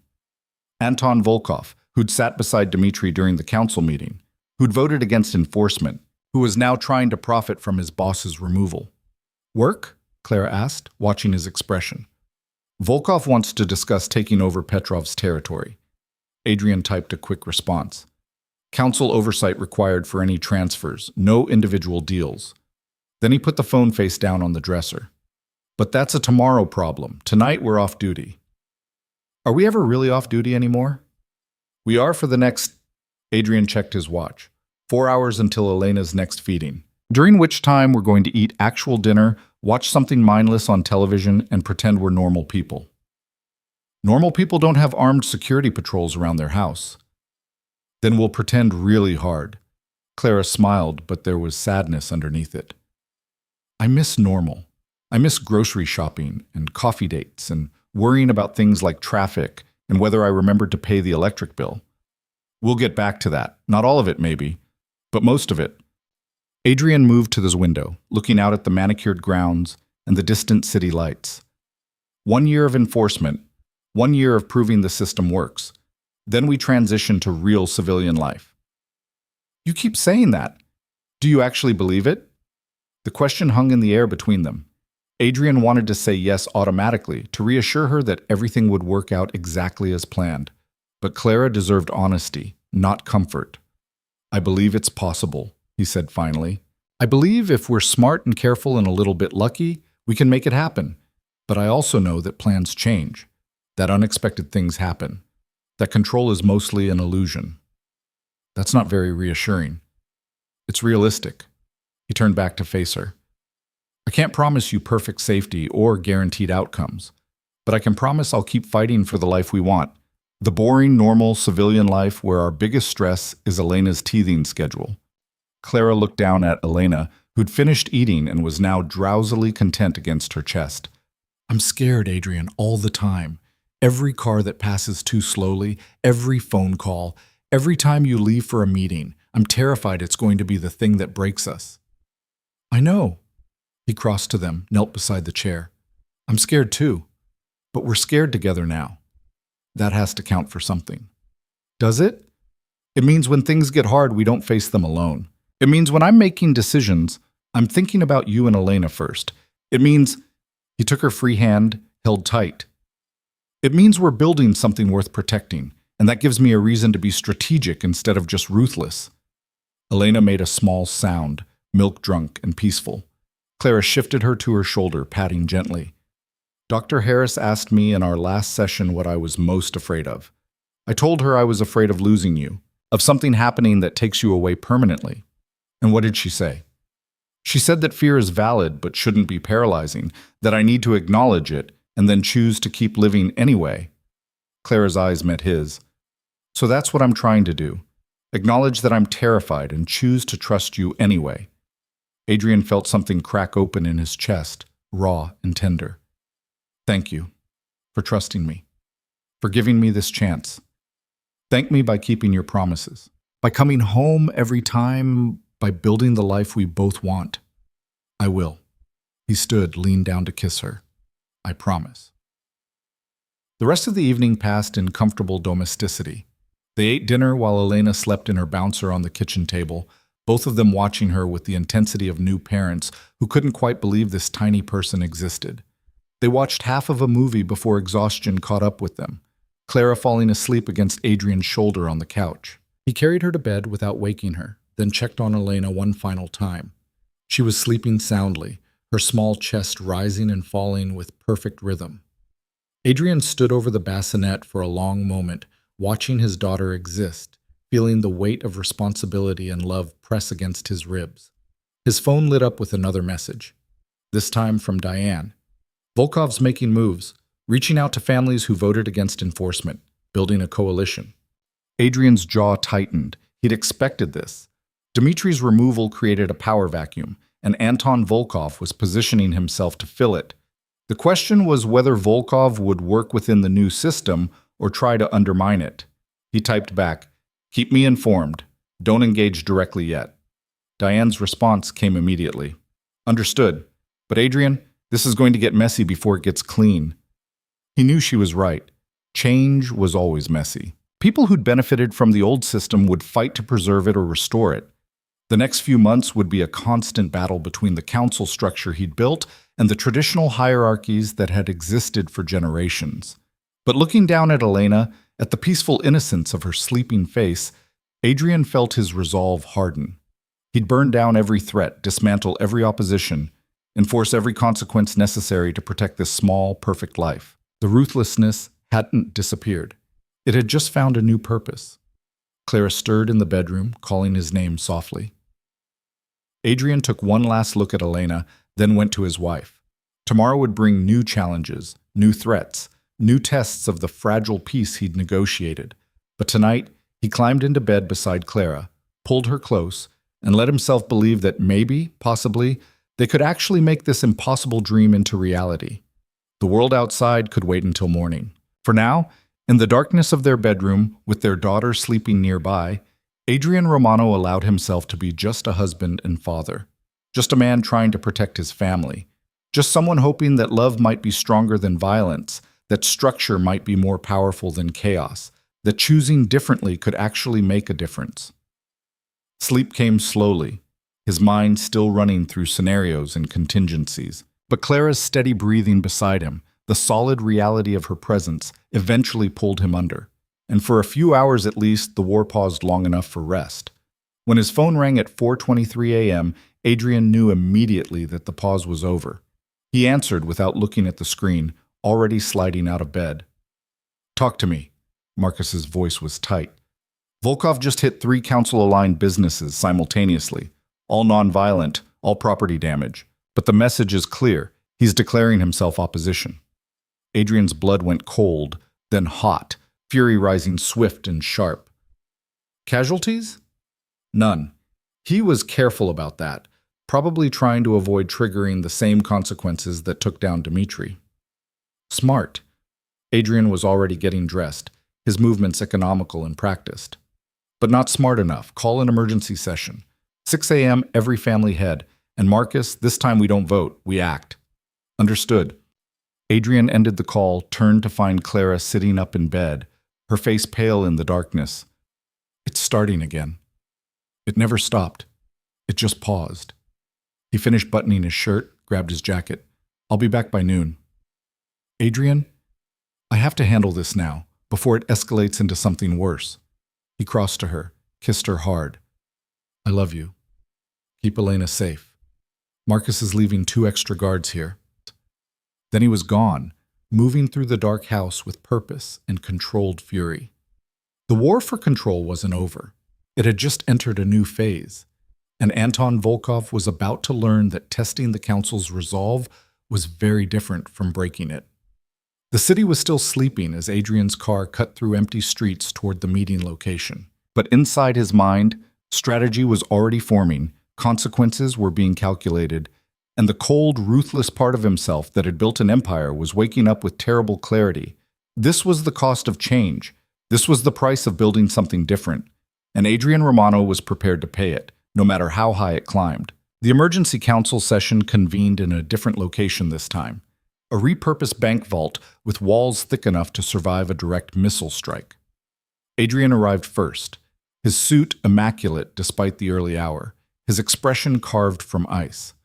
Marcus had already set up the evidence.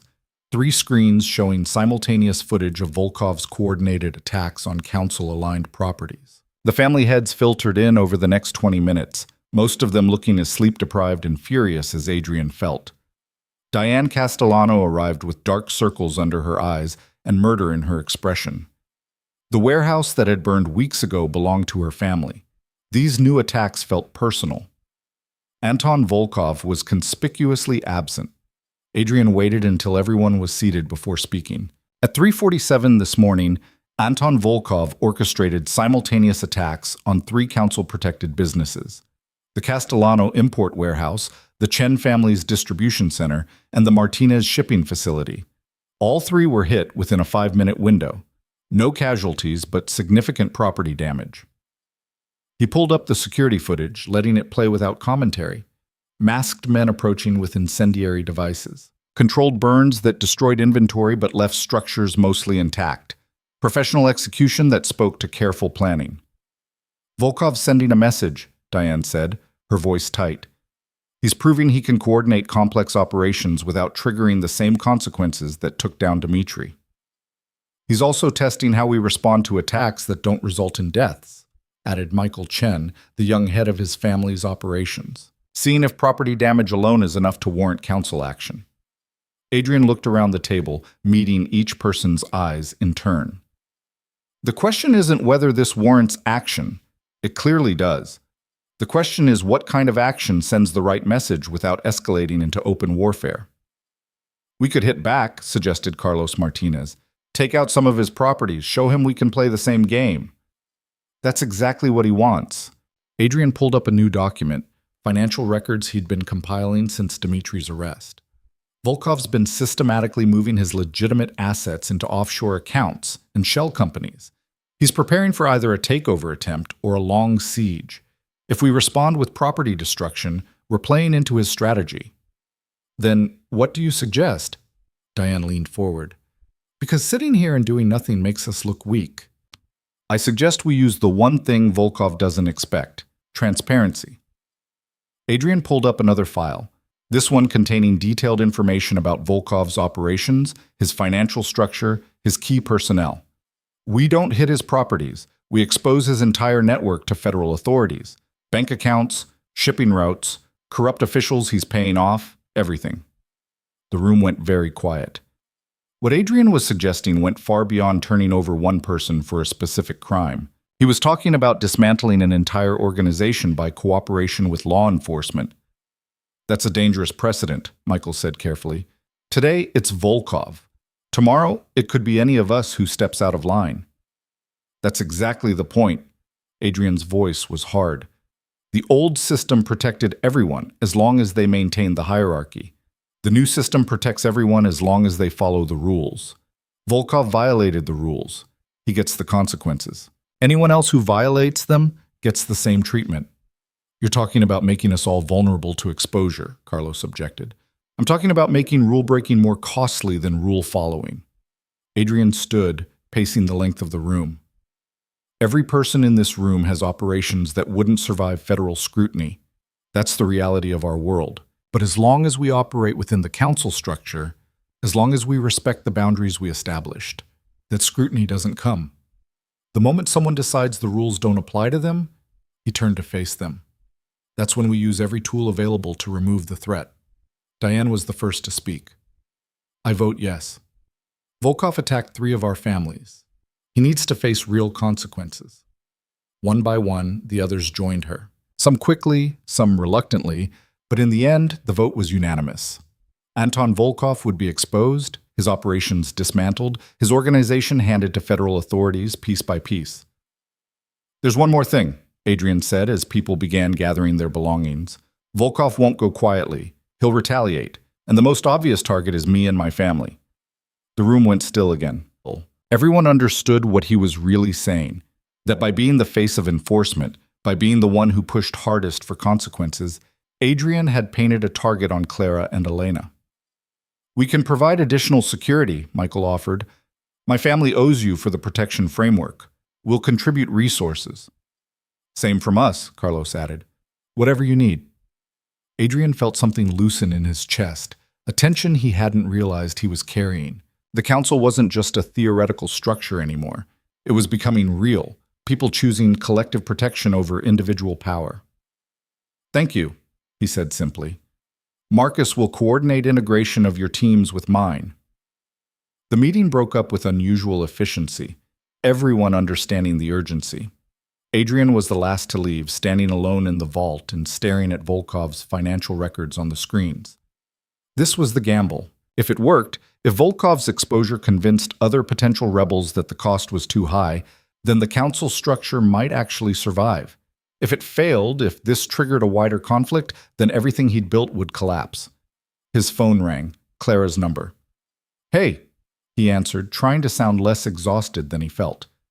Everything okay? Elena's fine, I'm fine. The house is still standing. A pause. But Adrian, there's a car parked at the end of the driveway. It's been there for 20 minutes. Marcus's team checked it out. It's empty. Engine running, no one inside. Adrian's blood went cold. Get to the panic room. Now. Already here. Marcus moved us the moment they spotted it. Claire's voice was steady, but he could hear the fear underneath. What's happening? Volkov's making a move, trying to scare us, probably. Maybe worse. Adrian was already running for his car, Marcus at his heels. Stay in the panic room until I get there. Do not come out for anyone except me or Marcus. Understood? Understood. The drive back to the safe house was the longest 30 minutes of Adrian's life. His mind ran through scenarios: car bomb, distraction for a ground assault, psychological warfare designed to keep them off balance. By the time they cleared the security gates, he'd mentally prepared for all of them. The mysterious car was still there, idling at the end of the drive. Marcus's team had established a perimeter around it, weapons drawn but not yet engaging. Smart. Don't escalate until you know what you're dealing with. Adrian approached on foot, Marcus beside him, both of them moving with the careful precision of people who'd done this too many times to be reckless. The car was a black sedan, windows tinted, nothing distinctive about it. Could be anyone's vehicle. Could be anything inside. Bomb squad's en route, Marcus said quietly. ETA 15 minutes. We don't have 15 minutes. Adrian pulled out his phone, dialed the number that connected directly to the panic room. Clara, I need you to access the security cameras. Do you see anyone approaching the house from any angle? A pause while she checked. No, just your team and the car. Okay, stay put. I'm going to check the vehicle. Adrian, that's insane. Stay put. I love you. He ended the call before she could argue further. Marcus was already pulling on protective gear, the lightweight kind that might stop shrapnel but wouldn't do much against a real explosive. Adrian did the same, moving on autopilot. This was the cost of the life he'd chosen. This was the price of enforcement. They approached the car from opposite sides, weapons drawn. The engine was still running, exhaust visible in the cool morning air. Adrian reached the driver's door first, peered through the tinted window. Empty, just like the security team had said. But on the dashboard, clearly visible, was an envelope. This is a setup, Marcus said. Classic intimidation play. Make us think it's a bomb, turn out to be a message. Or it's both. Adrian tried the door handle. Locked. We need to check the trunk. Marcus circled around, examined the back of the vehicle. Trunk secure, no visible wires or triggers. He pulled out a slim tool, worked the lock with practiced efficiency. The trunk popped open with a soft click. Inside was a single box, wrapped in plain brown paper. No ticking, no wires. Just a box and another envelope. Adrian reached for it, ignoring Marcus's protest. If this was meant to kill him, Volkov would have used something more certain than a random package. This was theater, psychological warfare. The envelope contained a single photograph. Clara, walking through a park with Elena in a stroller. Taken recently, judging by what she was wearing. Taken close enough to show details. Taken by someone who'd been following her without the security team noticing. Adrian's vision tunneled, rage so complete it felt like ice in his veins. Volkov had gotten close to his family, had stalked them, had documented it, and sent it back as proof that he could reach them whenever he wanted. Boss? Marcus's voice was tight. The box. Adrian opened it carefully, his hand steady despite the fury. Inside was Elena's stuffed rabbit, the one that had gone missing from the nursery 2 days ago. They'd thought it had been misplaced in the chaos of daily life, but Volkov had taken it, had been in their home, had been close enough to their daughter to take her toy. The second envelope was tucked beneath the rabbit. Adrian opened it with fingers that wanted to crush and tear. The note was typed, impersonal.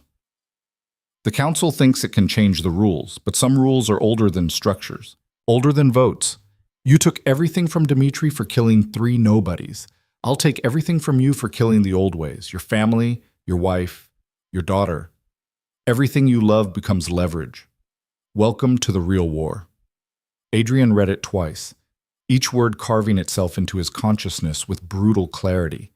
Then he pulled out his phone and made a call he'd hoped never to make. This is Adrian Romano. I need to speak to Director Pierce. Tell her it's an emergency and it involves Anton Volkov. The call connected through 3 layers of security before a woman's voice came on the line. Mr. Romano, this is unexpected. Director Pierce, I have evidence that Anton Volkov has committed breaking and entering, stalking, and made credible threats against my family, including my infant daughter. Adrian's voice was flat, professional. I'm prepared to provide you with everything I have on his entire operation in exchange for immediate federal protection for my wife and child. That's quite an offer. What's the catch? No catch. I want Volkov in custody within the hour. I want him charged with everything you can make stick, and I want my family protected while that happens. Adrian looked at the photograph, at Clara's smile captured by a stalker's lens. After that, I'll give you enough evidence to dismantle his organization completely. We'll need to verify the threat is credible.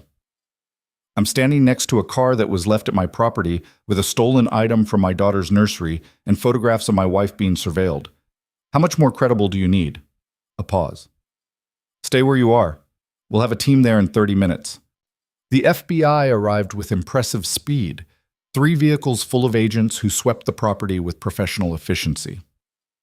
Director Sarah Pierce was a woman in her 50s with sharp eyes and a reputation for taking down organized crime figures who thought they were untouchable.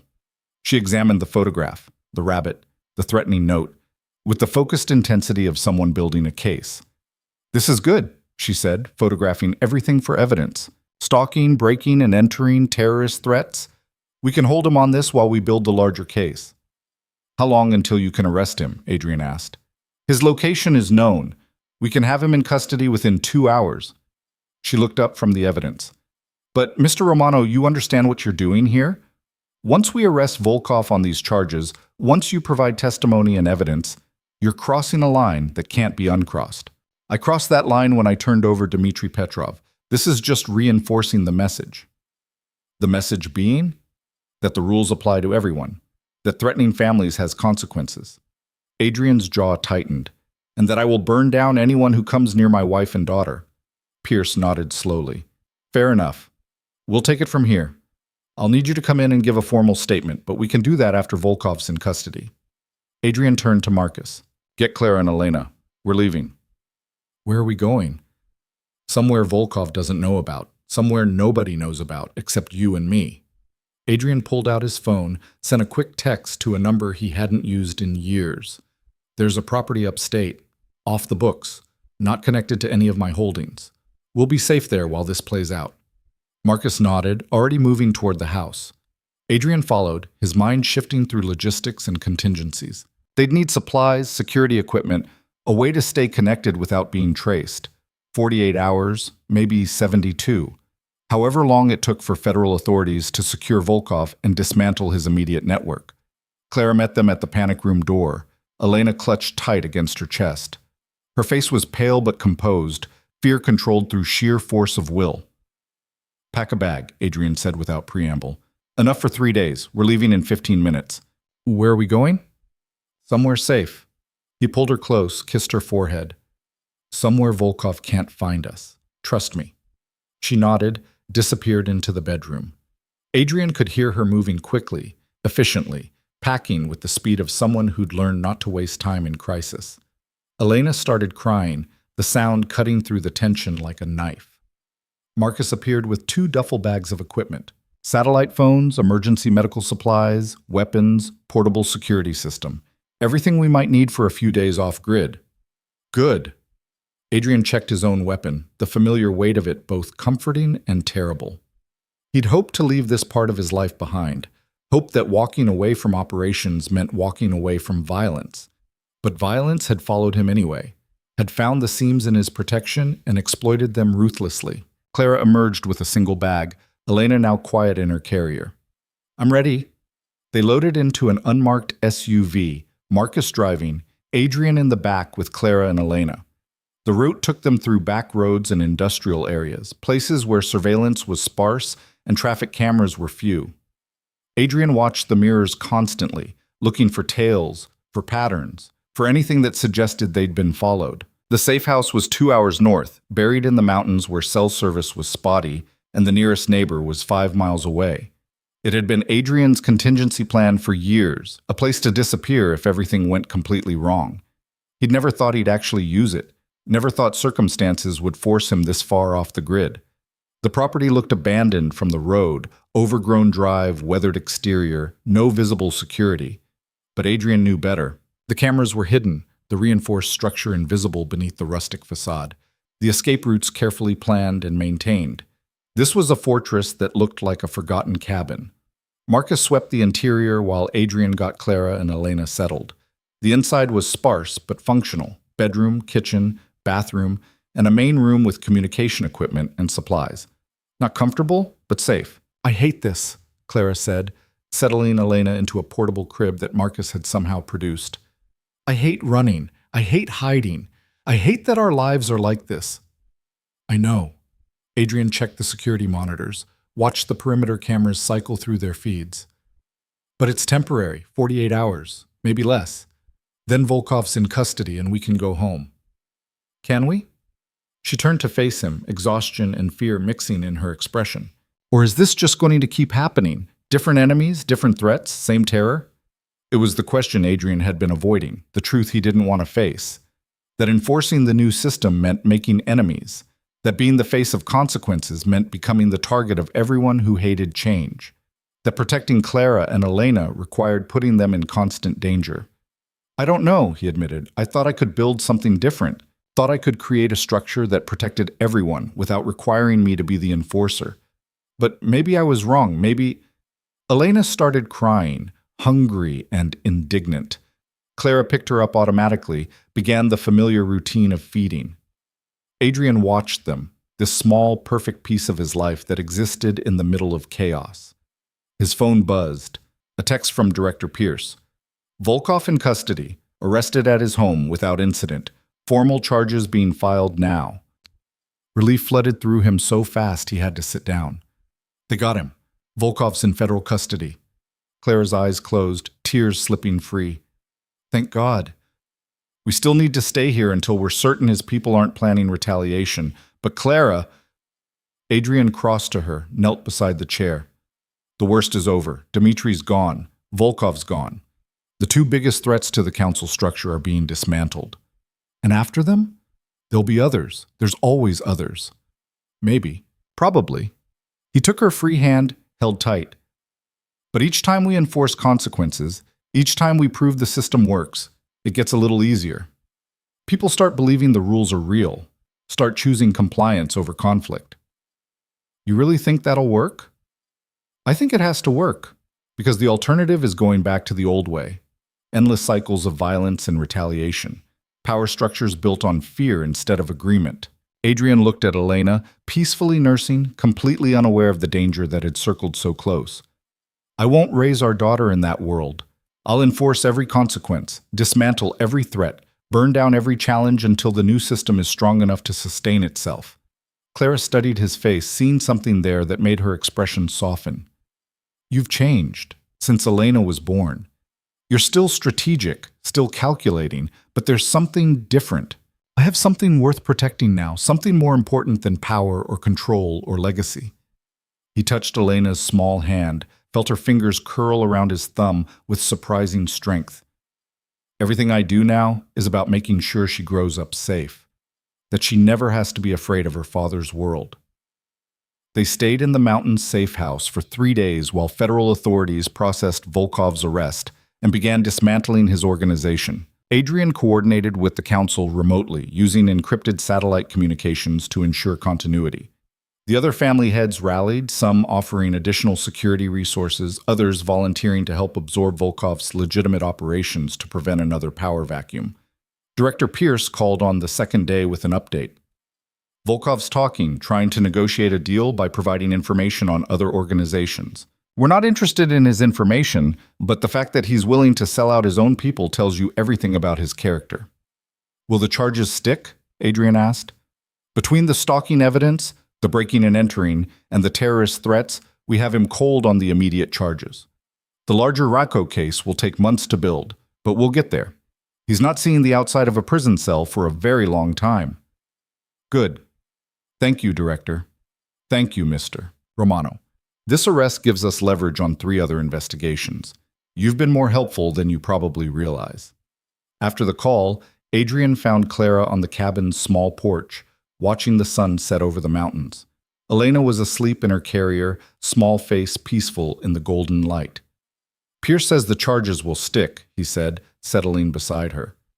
Volkov's done. 2 down. How many more to go? Hopefully none. The message is sent. The consequences are real. Anyone else who wants to test the system has 2 very clear examples of what happens. Adrian put his arm around her shoulders, pulled her close. Tomorrow we go home. Back to real life, back to normal. I'm not sure we have normal anymore. Then we build a new normal, one that includes security protocols and encrypted communications, but also includes things like family dinners and Elena's first smile and all the ordinary moments that matter more than any of this. Clara leaned into him, her head resting on his shoulder. I'm tired, Adrian. Bone tired, soul tired. I don't know how much more of this I can take. You don't have to take much more. I promise. He kissed the top of her head. 1 year. We agreed on 1 year of me serving as mediator, of enforcing the new structure. We're already a month into that year. 11 more months, and then I'm completely out. Full civilian life. No more council, no more enforcement, no more war. You really think they'll let you walk away after the year is up? They won't have a choice. That's part of the agreement. 1 year of transition, then someone else takes over the mediation role. Adrian looked out at the darkening mountains, at the peaceful isolation. I've already started identifying potential replacements. People who believe in the system but don't carry my history. Fresh leadership for a fresh structure. Elena stirred, making small sounds that suggested waking. Clara picked her up, swayed gently. She's going to start teething soon. Dr. Mitchell warned me it could be rough. The shift in topic was deliberate, both of them needing to talk about something ordinary and manageable. Adrian welcomed it, let himself focus on the mundane concerns of parenthood instead of the life and death stakes of the last few weeks. What does that mean exactly? He asked.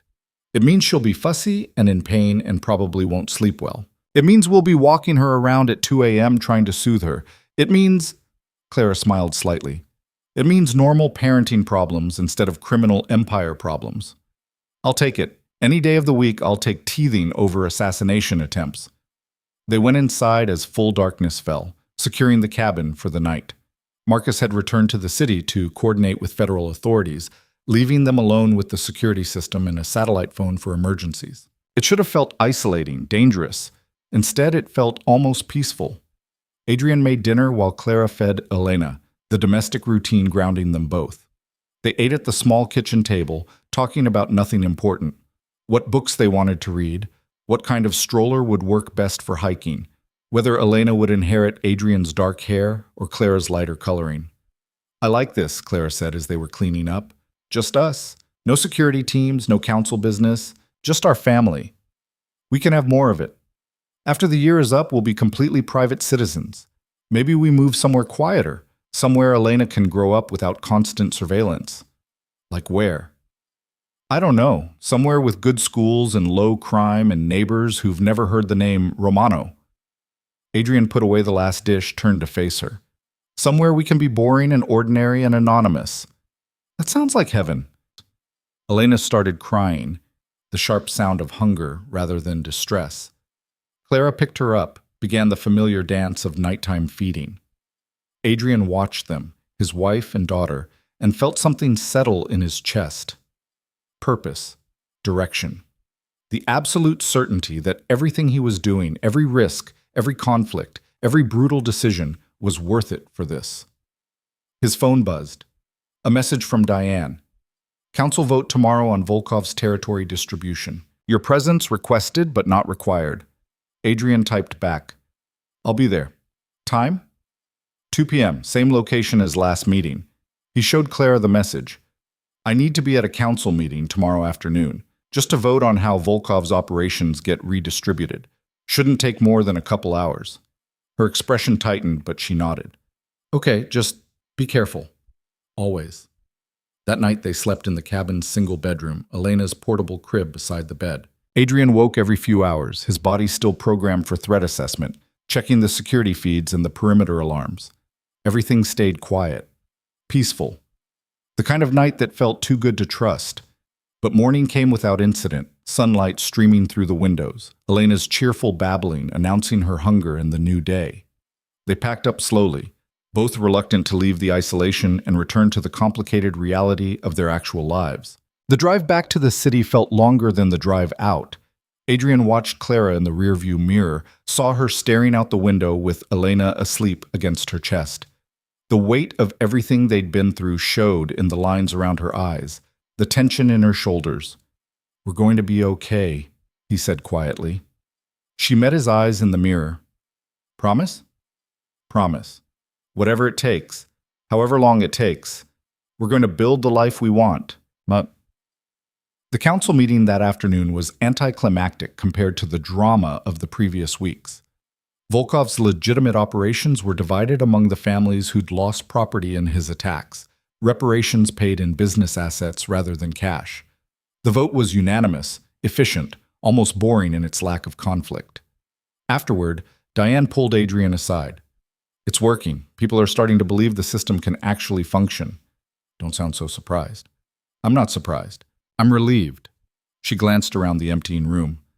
"There's talk about making the mediator position permanent. Not you specifically, but having someone in that role ongoing instead of just for transition." "That's good. That's the structure becoming self-sustaining." "It is. But Adrian," Diane's expression turned serious, "you need to start training your replacement soon. Because if you try to stay past the agreed year, people are going to see it as a power grab. The system only works if you actually step back when you said you would." "I know. I'm already working on it." "Good. Because I'd hate to see everything we built fall apart because you couldn't let go." The words stung, but Adrian recognized the truth in them.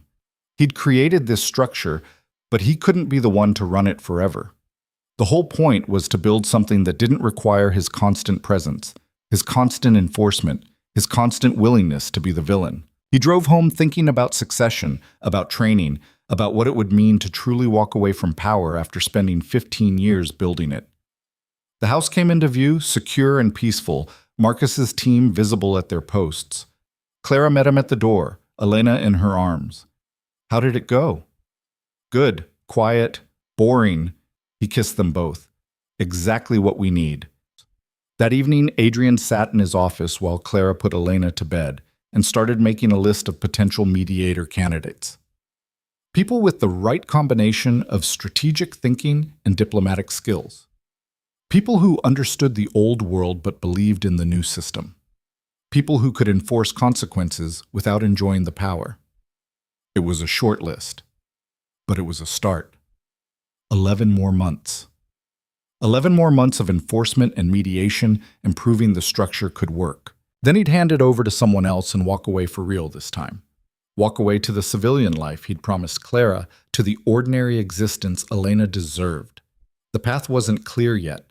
The future wasn't certain, but for the first time since signing those divorce papers 8 months ago, Adrian Romano could see a version of tomorrow that included peace instead of war, partnership instead of isolation, family instead of empire. And that, more than any power he'd ever held, felt like victory. 3 weeks after Volkov's arrest, Clara woke to the sound of Elena crying and sunlight streaming through windows that no longer felt like observation points for potential threats.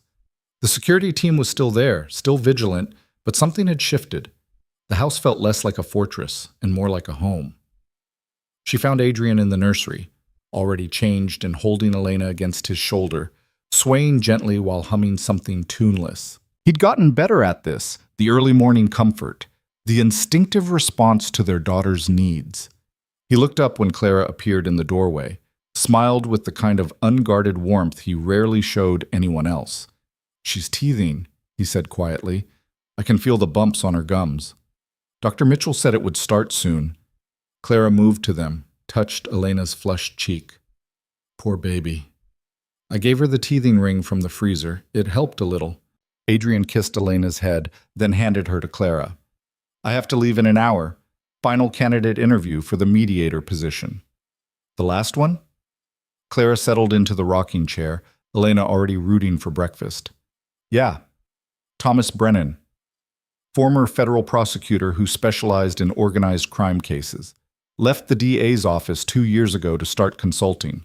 He understands both worlds, has no family ties to complicate loyalty, and according to everyone who's worked with him, he's brilliant at negotiation. Clara looked up at him, saw the tension hiding beneath the casual update. "You're nervous about handing this over." "I'm terrified about handing this over." Adrian leaned against the window frame, backlit by morning sun. "What if I choose wrong? What if the person I select can't handle the pressure, or gets corrupted by the power, or decides the old ways were better after all? Then the council removes them and chooses someone else. That's how the system works, right? Checks and balances. No single person with unchecked authority. In theory," he scrubbed a hand over his face. "But theory and practice are different things. And if this fails, if the structure collapses after I step back, then you'll have tried something different. You'll have proved it's possible even if it isn't permanent." Clara shifted Elena to her shoulder, began the gentle patting rhythm. "But Adrian, you can't control everything forever. At some point you have to trust that what you built is strong enough to survive without you." He was quiet for a long moment, staring out at the manicured grounds and the distant city. "I know. Doesn't make it easier." "Nothing about this has been easy. Why should letting go be any different?" Adrian laughed, the sound tired but genuine. "Fair point." He checked his watch. "I need to get ready. The interview's at 9. Clara watched him leave, then looked down at Elena, who'd fallen back asleep against her chest. "Your daddy's trying to save the world by giving up power. Most people try to save it by taking more. We got lucky with him, didn't we?" Elena made a small sound that could have been agreement or gas. Clara chose to believe it was agreement. The interview with Thomas Brennan took place in a conference room that had been swept for surveillance devices 3 times. The man who arrived was in his early 40s, salt and pepper hair cut short, sharp eyes that missed nothing. He wore a suit that suggested success, but not ostentation, and he moved with the confidence of someone who'd faced down dangerous people and survived. Adrian spent the first 30 minutes probing Brennan's background, his motivations, his understanding of the council structure. The man's answers were thoughtful and direct. No diplomatic hedging or political maneuvering. "I'm not interested in power for its own sake," Brennan said when Adrian asked about his intentions. "I spent 10 years prosecuting people who used power to hurt others. The work was important, but ultimately Sisyphean. Put one person away, 3 more take their place. Your council structure offers something different, a way to create accountability from the inside rather than imposing it from the outside. And you think that can work?" "I think it's already working. Dmitry Petrov and Anton Volkov are both in federal custody because their own organization turned on them for breaking agreed-upon rules. That's unprecedented. Usually, we have to build cases from the outside while everyone inside circles the wagons." Adrian pulled up the council's operational framework on his laptop, turned it so Brennan could see. The mediator's role is to interpret disputes, recommend consequences, and maintain the balance between families. No operational authority, no ability to make unilateral decisions, just arbitration and advocacy, which requires someone the families trust to be fair. Brennan studied the framework carefully. Someone without personal stakes in the outcomes. Exactly. Which is why I can't keep doing it. I have too much history, too many relationships, too many people who see me as either an ally or a threat. Adrian closed the laptop. "You're a neutral party, former law enforcement, which gives you credibility on consequences. No family connections, which removes bias. And your record suggests you understand how to navigate complex power dynamics. You're offering me the position. I'm offering you the opportunity to prove you're the right choice. 3 months working alongside me, learning the families, understanding the conflicts, building relationships. Then, if the council approves and you still want it, the position is yours." Adrian met Brennan's eyes directly. "This isn't ceremonial. The threats are real. The stakes are life and death, and you'll be making decisions that could save or destroy people depending on how well you judge situations." Brennan was quiet for a moment, considering. "What happens to you after the transition?" "I become a private citizen, full civilian life. The council has my contact information for emergencies, but otherwise I'm out completely." Adrian felt the weight of that statement, the finality. "My wife and daughter deserve a life where their safety isn't constantly threatened by my professional obligations. This is how I give them that. Most people in your position would find a way to maintain control while appearing to step back." Most people in my position don't have a 3-week-old daughter who was born while armed mercenaries were trying to break down the door. Adrian's voice went hard. I'm not interested in maintaining control. I'm interested in building something sustainable and then getting the hell out before it costs me everything that matters. Brennan nodded slowly. When would you want me to start? Tomorrow, if you're willing. I'm willing. They shook hands, the gesture formal but significant. Adrian felt something loosen in his chest, relief and terror mixing in equal measure. This was the beginning of the end, the start of the transition that would either prove his system could work or reveal it as an optimistic fantasy. He spent the rest of the day bringing Brennan up to speed, introducing him to Marcus's security team, providing access to the encrypted communication systems. Brennan absorbed information quickly, asked smart questions, showed no signs of being overwhelmed by the complexity. You're good at this, Adrian said as they were wrapping up. The analysis, the strategic thinking, the ability to see multiple angles simultaneously. I had good teachers. Prosecutors learn to think like criminals to build effective cases. You learn to anticipate, to understand motivations, to see the logic in seemingly chaotic actions.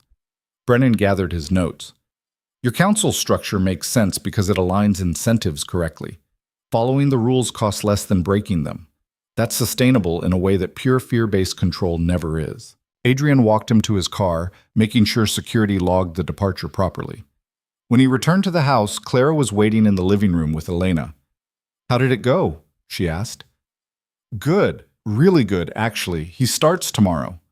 Adrian dropped onto the couch beside her, suddenly exhausted. 3 months of training and then I'm out. How do you feel about that? Like I'm jumping off a cliff and hoping the parachute opens. He pulled Clara against his side, careful not to jostle Elena, but also relieved, like maybe this might actually work.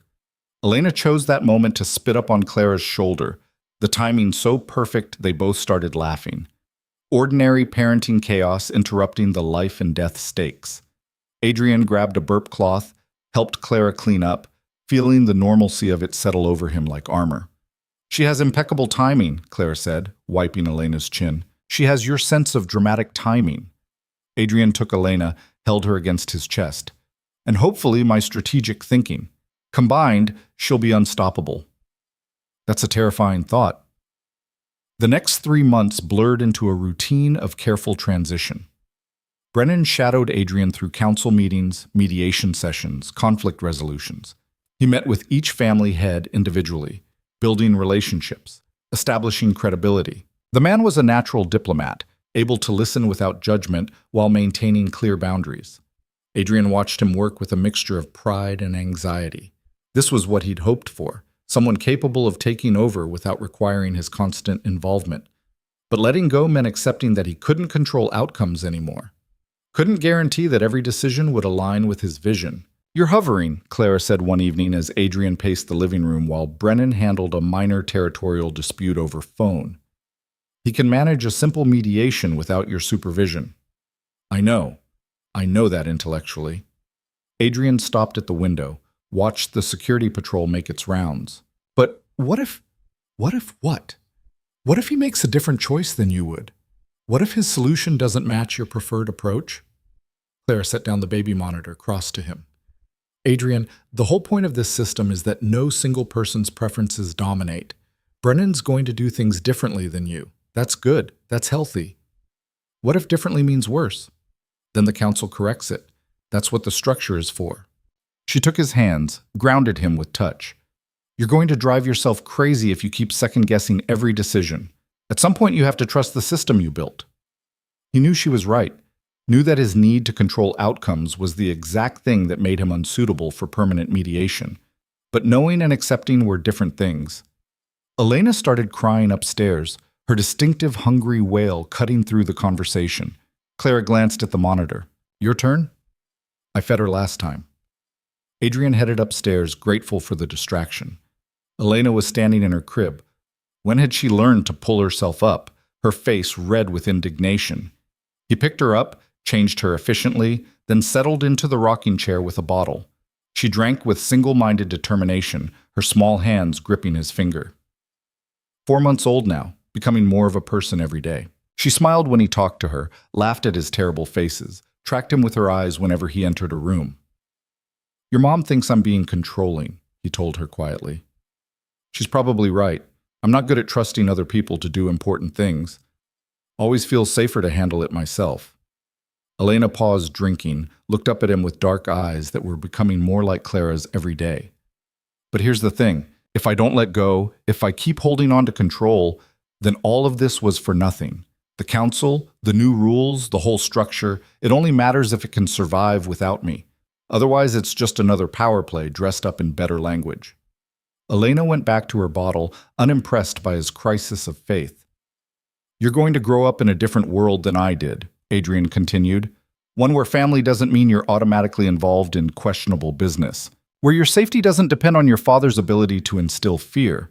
Where being a Romano means something other than violence and power." He pulled the empty bottle away, lifted her to his shoulder for burping. "That's the promise I made to your mother. That's the promise I'm making to you. Whatever it takes. However hard it is." Elena burped impressively, then made happy sounds against his shoulder. Adrian held her close, breathing in the baby shampoo scent of her, feeling the absolute certainty that every difficult decision had been worth it for this.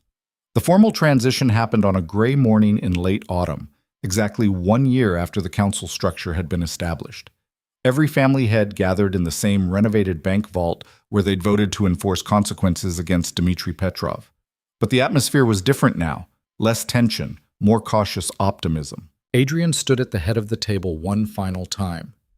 "A year ago, I proposed a new way of operating, a structure built on accountability instead of fear, on collective decision-making instead of individual authority, on consequences that applied equally regardless of power or position. You voted to try it, and against all odds, it worked."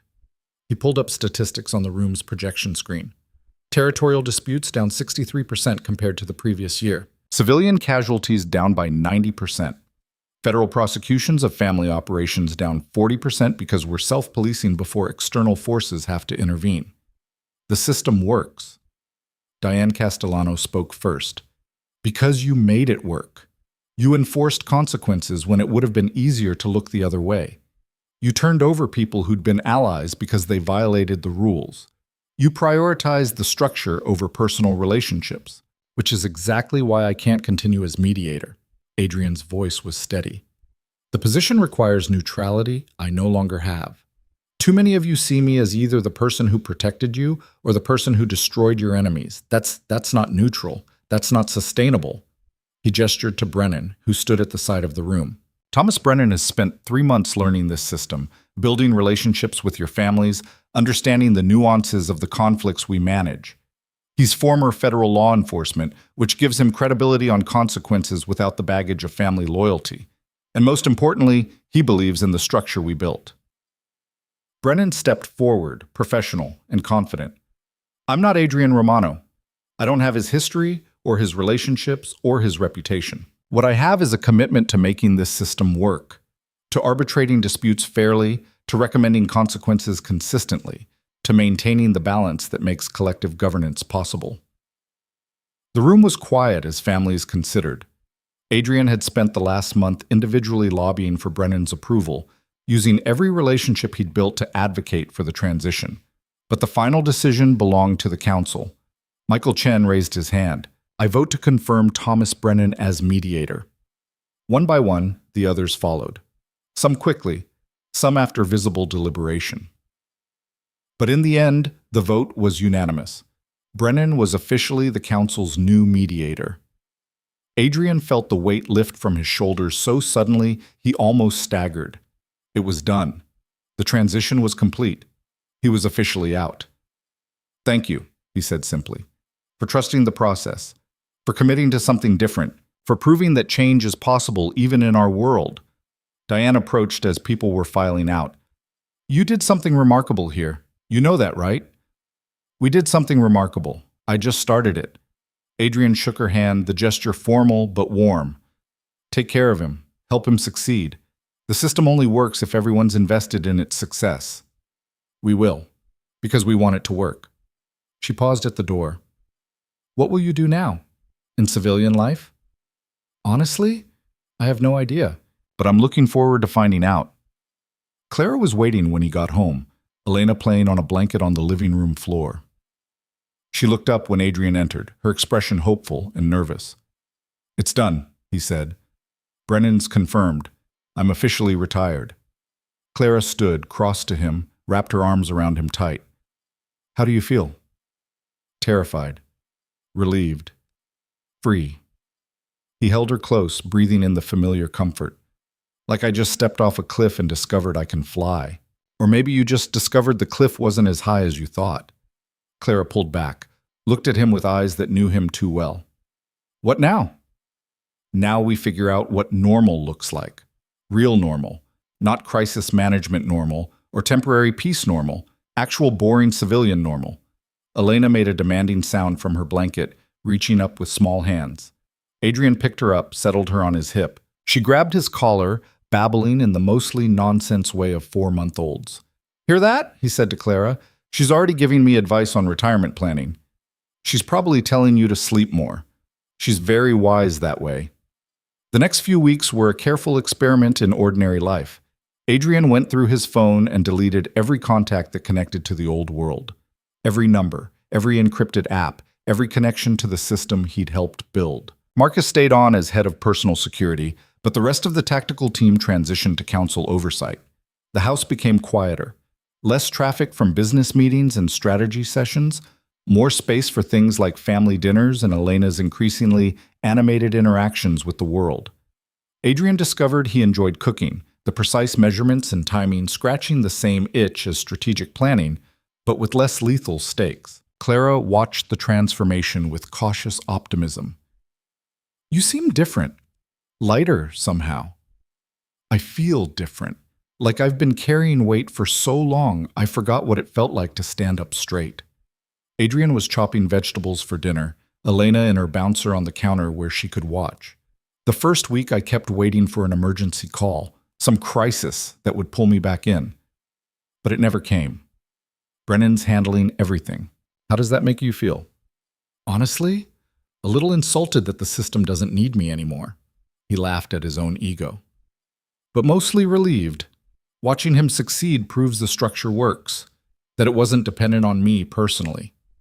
Clara moved behind him, wrapped her arms around his waist, rested her head against his back. "I'm proud of you. For building something good and then having the courage to walk away from it. I'm proud of us. For surviving the transition. For making it through the chaos without destroying each other." He turned in her arms, pulled her close. For choosing to try again instead of accepting that distance was safer. Elena chose that moment to knock her bouncer toy onto the floor, then immediately started crying at its loss. They both laughed, the domestic interruption perfectly timed. "That's our cue," Clara said, retrieving the toy. Crisis management of the infant variety. Dinner was chaotic in the best way. Elena demanding attention, Clara recounting funny moments from her day, Adrian burning the rice because he got distracted making silly faces at their daughter. It was messy and imperfect, and absolutely nothing like the controlled precision of his previous life. It was perfect. That night, after Elena was asleep and the kitchen was clean, Adrian found Clara in their bedroom looking at her laptop. "What are you doing?" "Looking at houses." She turned the screen so he could see. "Smaller cities, good school districts, places where nobody knows who we are." Adrian sat beside her, scrolled through the listings. Suburban homes with yards and good lighting, normal houses for normal families. "You're serious about moving?" "I'm serious about starting over, really starting over, not just pretending to be civilians while living in a fortress with armed guards." Clara met his eyes. "Don't you want that? A place where Elena can play outside without security protocols? Where we can have neighbors and backyard barbecues and all the boring ordinary things?" "I want that more than almost anything." He closed the laptop gently. "But Clara, the threats don't completely disappear just because I retired. There are still people who remember what I did, who might hold grudges." "I know. Marcus already gave me the speech about maintaining basic security protocols even after relocation." Clara took his hand. "But there's a difference between reasonable precaution and living like we're under siege. I want reasonable precaution.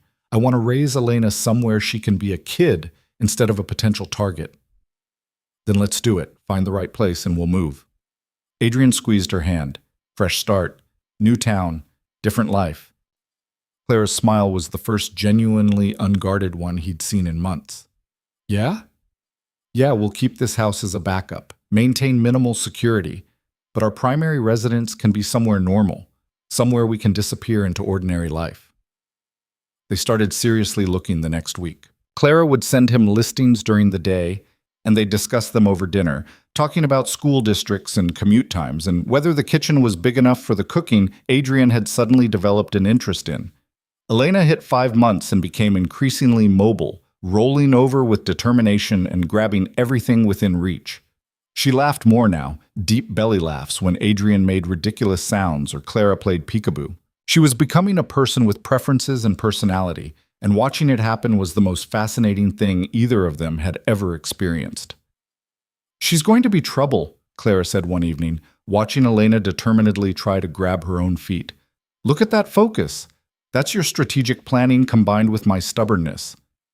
"We're doomed," Adrian agreed. "Absolutely doomed." But he was smiling when he said it. Happiness settled deep in his bones. They found the right house in a town 2 hours north, a place called Riverside Mills that had good schools and a low crime rate and absolutely no connection to Adrian's previous life. The house itself was modest by their current standards. 3 bedrooms, a yard with mature trees, a kitchen that needed updating but had good bones. "It's perfect," Clara said during their third walkthrough. "It's exactly what I pictured." Adrian stood in the empty living room, imagining their furniture here, imagining Elena learning to walk on these floors, imagining ordinary mornings and quiet evenings and all the mundane moments that made up a life. "Let's make an offer." The sale went through quickly, cash purchase under Clara's maiden name to avoid any connection to Romano Holdings. They spent 2 weeks moving essentials, setting up security that was thorough but invisible, establishing themselves in the community as a young family, relocating for work. Their new neighbors were friendly but not intrusive. A retired teacher on one side, a young couple with a toddler on the other. People who waved when they saw you but didn't ask probing questions about your background. "This is weird," Adrian said their first night in the new house, lying in bed and listening to the unfamiliar sounds of a different neighborhood.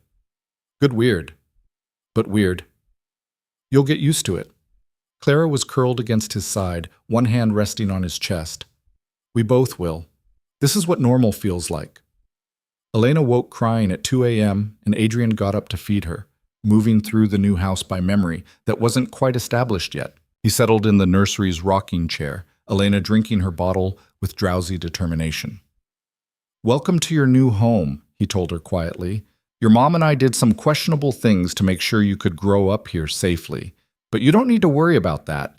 You just get to be a kid, get to have friends, and go to good schools, and never wonder if your father's work is going to put you in danger." Elena's eyes were already drifting closed, milk-drunk and peaceful. Adrian finished feeding her, changed her diaper, put her back in the crib with the gentleness of practice. Then he stood there watching her sleep, feeling the absolute certainty that every difficult decision had led to this moment. The first few months in Riverside Mills were an adjustment. Adrian had to learn how to fill his days without the structure of council business and strategic planning. He took up running, discovered he enjoyed the meditative quality of it. He read books that had nothing to do with power dynamics or organizational structure. He learned to be present instead of constantly planning 3 moves ahead. Clara went back to school part-time, taking online courses in early childhood education, something she'd always been interested in but never had time for. Elena hit 6 months and started eating solid foods, which turned every meal into an adventure in mess management. They made friends with the couple next door, Mike and Sarah, whose daughter Lily was a year older than Elena. Started having casual dinners together, the kind where kids played on blankets while adults talked about normal things like home repair and local politics. "This is nice," Sarah said one evening, watching the girls babble at each other. "You guys settling in okay?" "Better than okay," Clara said, and meant it.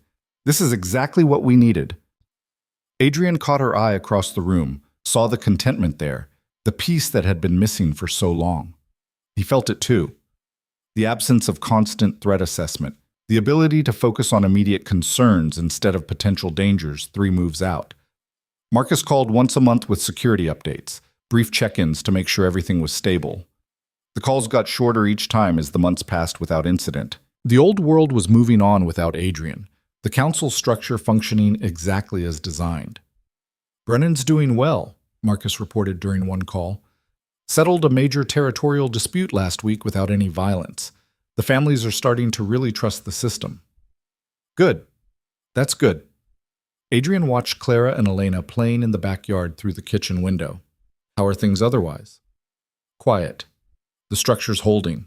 A few minor tests here and there, but nothing that requires your involvement. A pause. You're really out, boss. Successfully out. Adrian felt the finality of that settle over him. Thank you, Marcus, for everything, for helping make this possible.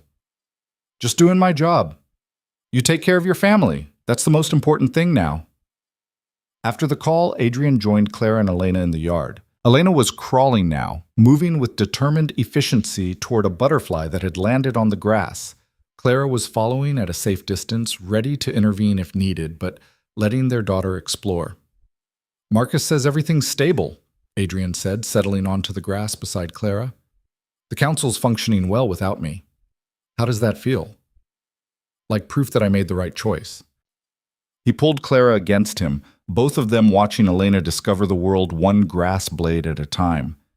Like maybe we actually pulled this off. Elena reached the butterfly, which flew away at her approach. She sat back, surprised, then laughed with pure delight at the movement. Clara and Adrian laughed too, the sound mingling in the afternoon air. That evening, after Elena was asleep, they sat on the back porch with glasses of wine and watched the sunset over their small yard. The neighborhood was quiet, peaceful, the kind of place where the biggest excitement was the annual street fair.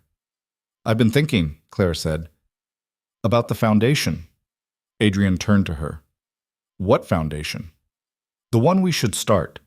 For families affected by violence, for kids who lost parents to crime, for women trying to escape dangerous situations. Clara's eyes were bright with purpose. We have resources. We have experience. We could actually help people instead of just surviving ourselves. Adrian felt something click into place, purpose that had been missing since he stepped back from the council. You're right. We could. Build something positive instead of just dismantling something negative. They started planning that night, sketching ideas and discussing implementation. A foundation that would provide resources without asking questions. That would help people rebuild without judgment. That would turn their experience with violence and power into something that protected instead of threatened. The Elena May Romano Foundation launched 6 months later, quietly funded and carefully managed. They helped domestic violence survivors relocate safely, provided scholarships for kids whose parents were incarcerated, offered job training and housing assistance for people trying to leave criminal organizations. It was different work than Adrian had done before, slower, more focused on individuals than systems.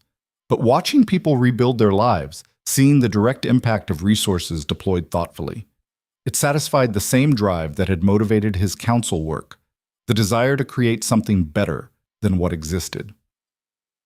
Elena turned 1 year old on a sunny Saturday in May. They threw a small party in the backyard, just family and their new friends from the neighborhood. Clara's sister came with her kids, Marcus stopped by with a giant stuffed bear, and Mike and Sarah brought Lily over to play. Adrian watched Clara laugh at something Sarah said, watched Elena smash cake into her face with enthusiastic determination, watched the ordinary chaos of a child's birthday party unfold around him. This was what he'd fought for. This exact moment of peace and joy and normalcy. You look happy, Marcus said, appearing at his elbow with a beer. I am happy. Happier than I've been in years. Maybe ever. Adrian accepted the beer, clinked bottles. Thank you for making this possible. For protecting us while we figured out how to protect ourselves. Always. That's what family does. Marcus watched Elena discover the joy of throwing cake. She's going to be something special, that one. She already is. As the sun set on Elena's first birthday, as Clara put their exhausted, cake-covered daughter to bed, as Adrian cleaned up the backyard with the satisfied tiredness of good exhaustion, he felt the absolute certainty that they'd made it, had survived the transition from his old life to this new one, had built something worth keeping.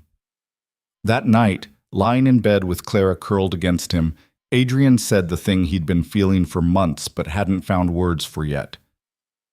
I love this life. This ordinary, boring, peaceful life.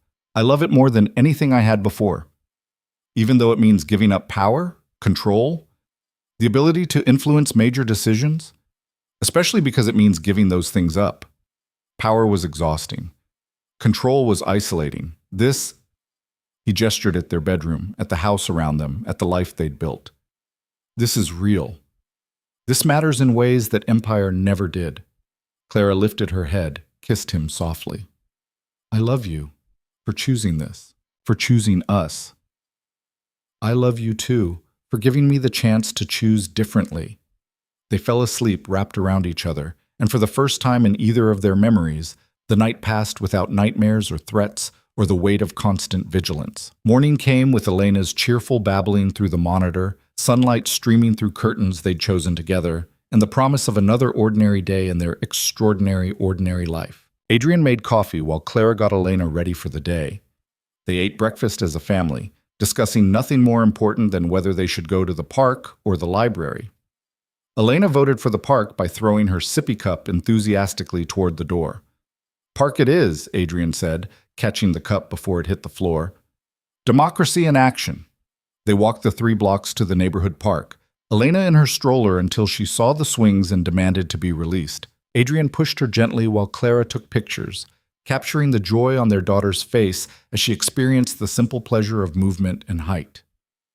This was the victory, not the council structure or the successful transition or even the foundation helping people rebuild. The real victory was this moment, this morning, this life where the biggest concern was whether Elena would nap before lunch. Adrian Romano had ruled through fear and strategy and carefully calculated consequences. He'd built an empire, dismantled it, and rebuilt something different in its place. He turned over allies and made enemies and enforced rules that cost him relationships. But in the end, the thing he was proudest of wasn't the system he'd created or the change he'd forced into existence. It was this: a sunny morning in a park with his wife and daughter, completely anonymous and perfectly happy. He'd learned that power wasn't what you could destroy. It was what you protected and kept. And standing there, watching Elena laugh as he pushed her swing higher, Adrian understood that he'd finally found the thing worth protecting with everything he had. Not an empire, not a system, not even a legacy. Just this. Just family. Just love. Just the ordinary miracle of being someone's father, someone's husband, someone who came home every night to people who needed him for reasons that had nothing to do with power or strategy or control. The war had ended not with violence or dominance or even justice. It had ended with a choice to value peace over power, partnership over isolation, and presence over influence. And as Elena demanded, "Higher, Daddy, higher," and Clara laughed at both of them, Adrian Romano felt something he'd never expected to feel. Complete. The phone in his pocket stayed silent. The threats didn't materialize. The old world kept turning without him. And for the first time in his adult life, Adrian was exactly where he wanted to be, doing exactly what mattered most with exactly the people who made it all worthwhile.